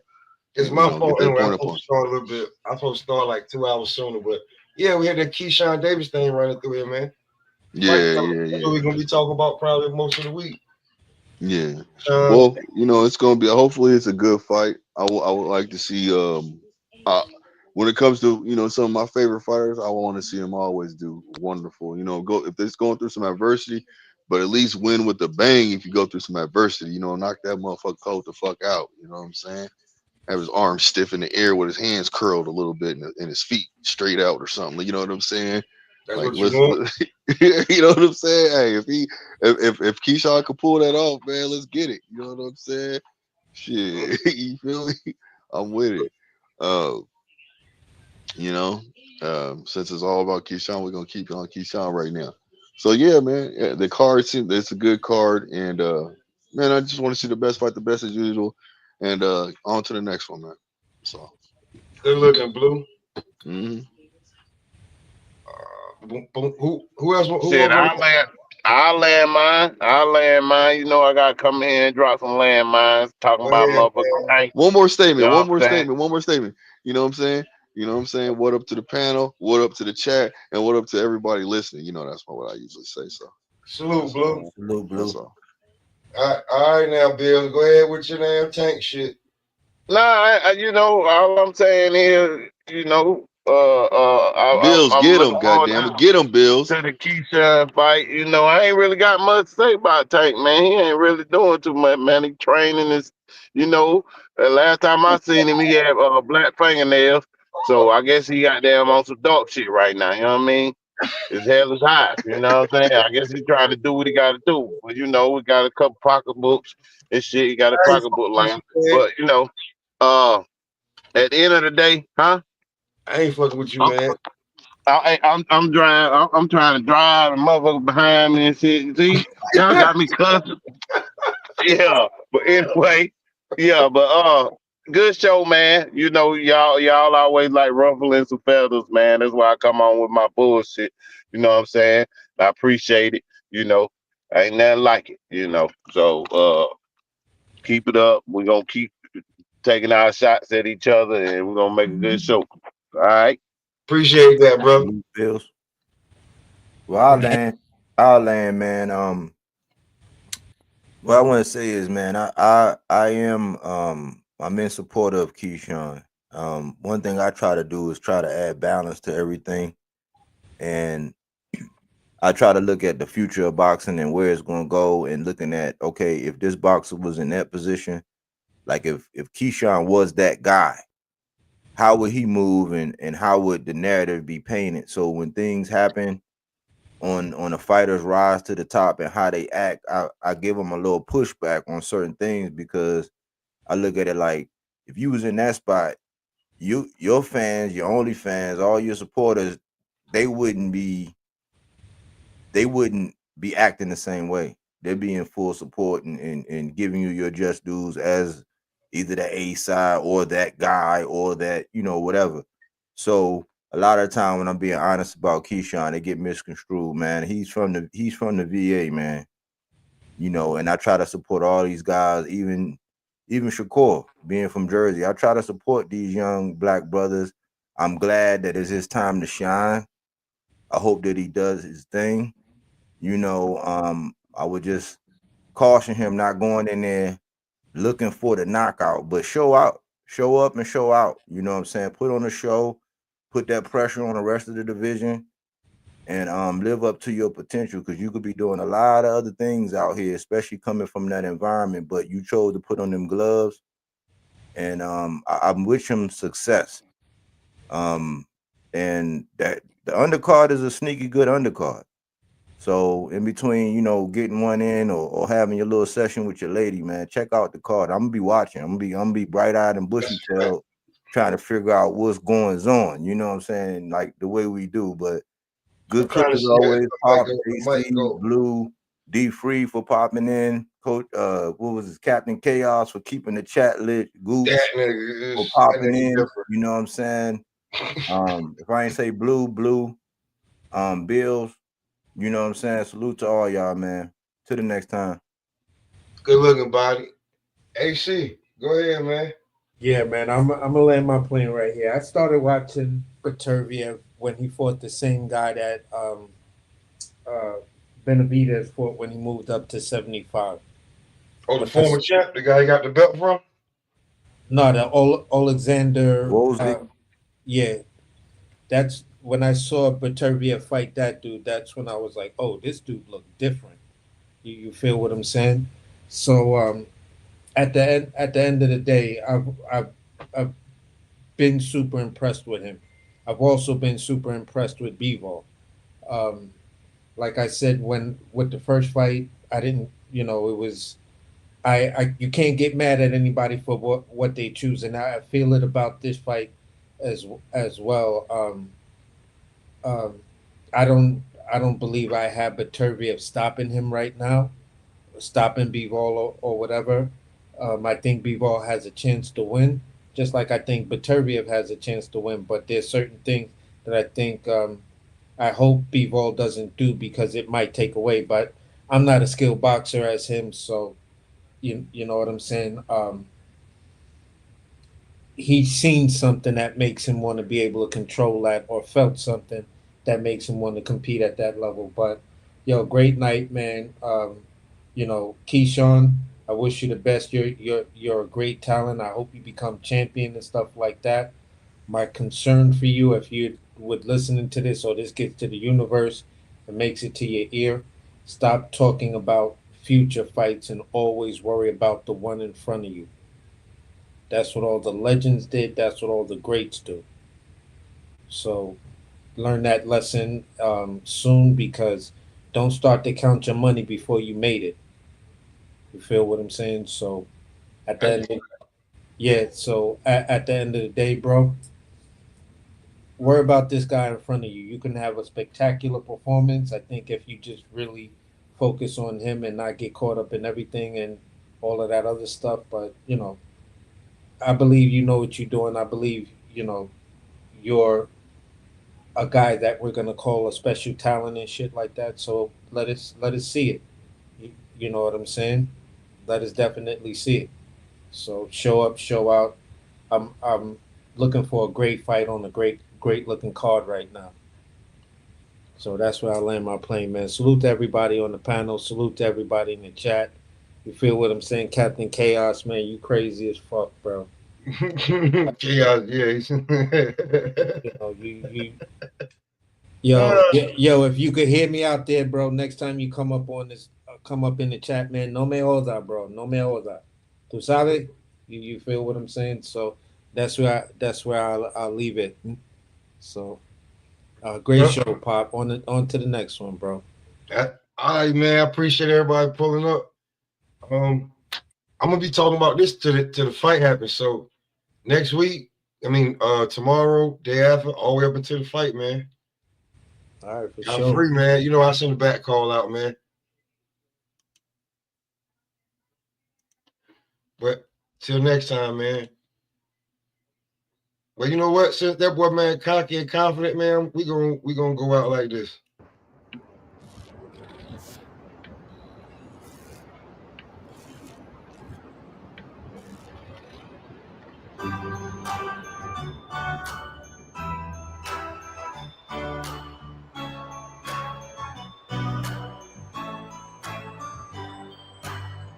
Well, you can tell everybody. Yeah, you can tell everybody. Go ahead and tell everybody. I'm the man, I'm the man, I'm the man. Yes, I am, yes, I am, yes, I am.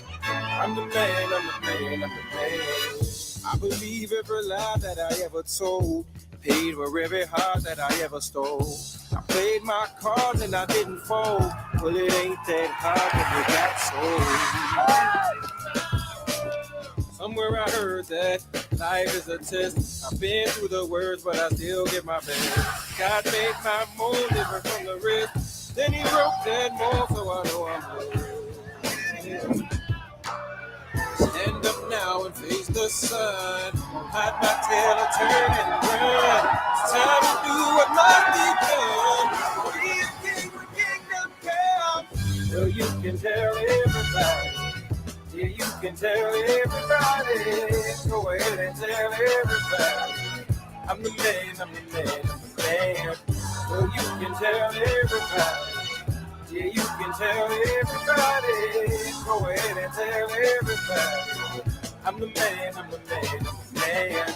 Yes, I am, yes, I am, yes, I am. I'm the man, I'm the man, I'm the man. I got all the answers to your questions. I'll be the teacher, you could be the lesson. I'll be the preacher, you be the confession. I'll be the quick relief to all your stressing. It's a thin line between love and hate. Is you really real or is you really fake? I'm a soldier standing on my feet. No surrender and I won't retreat.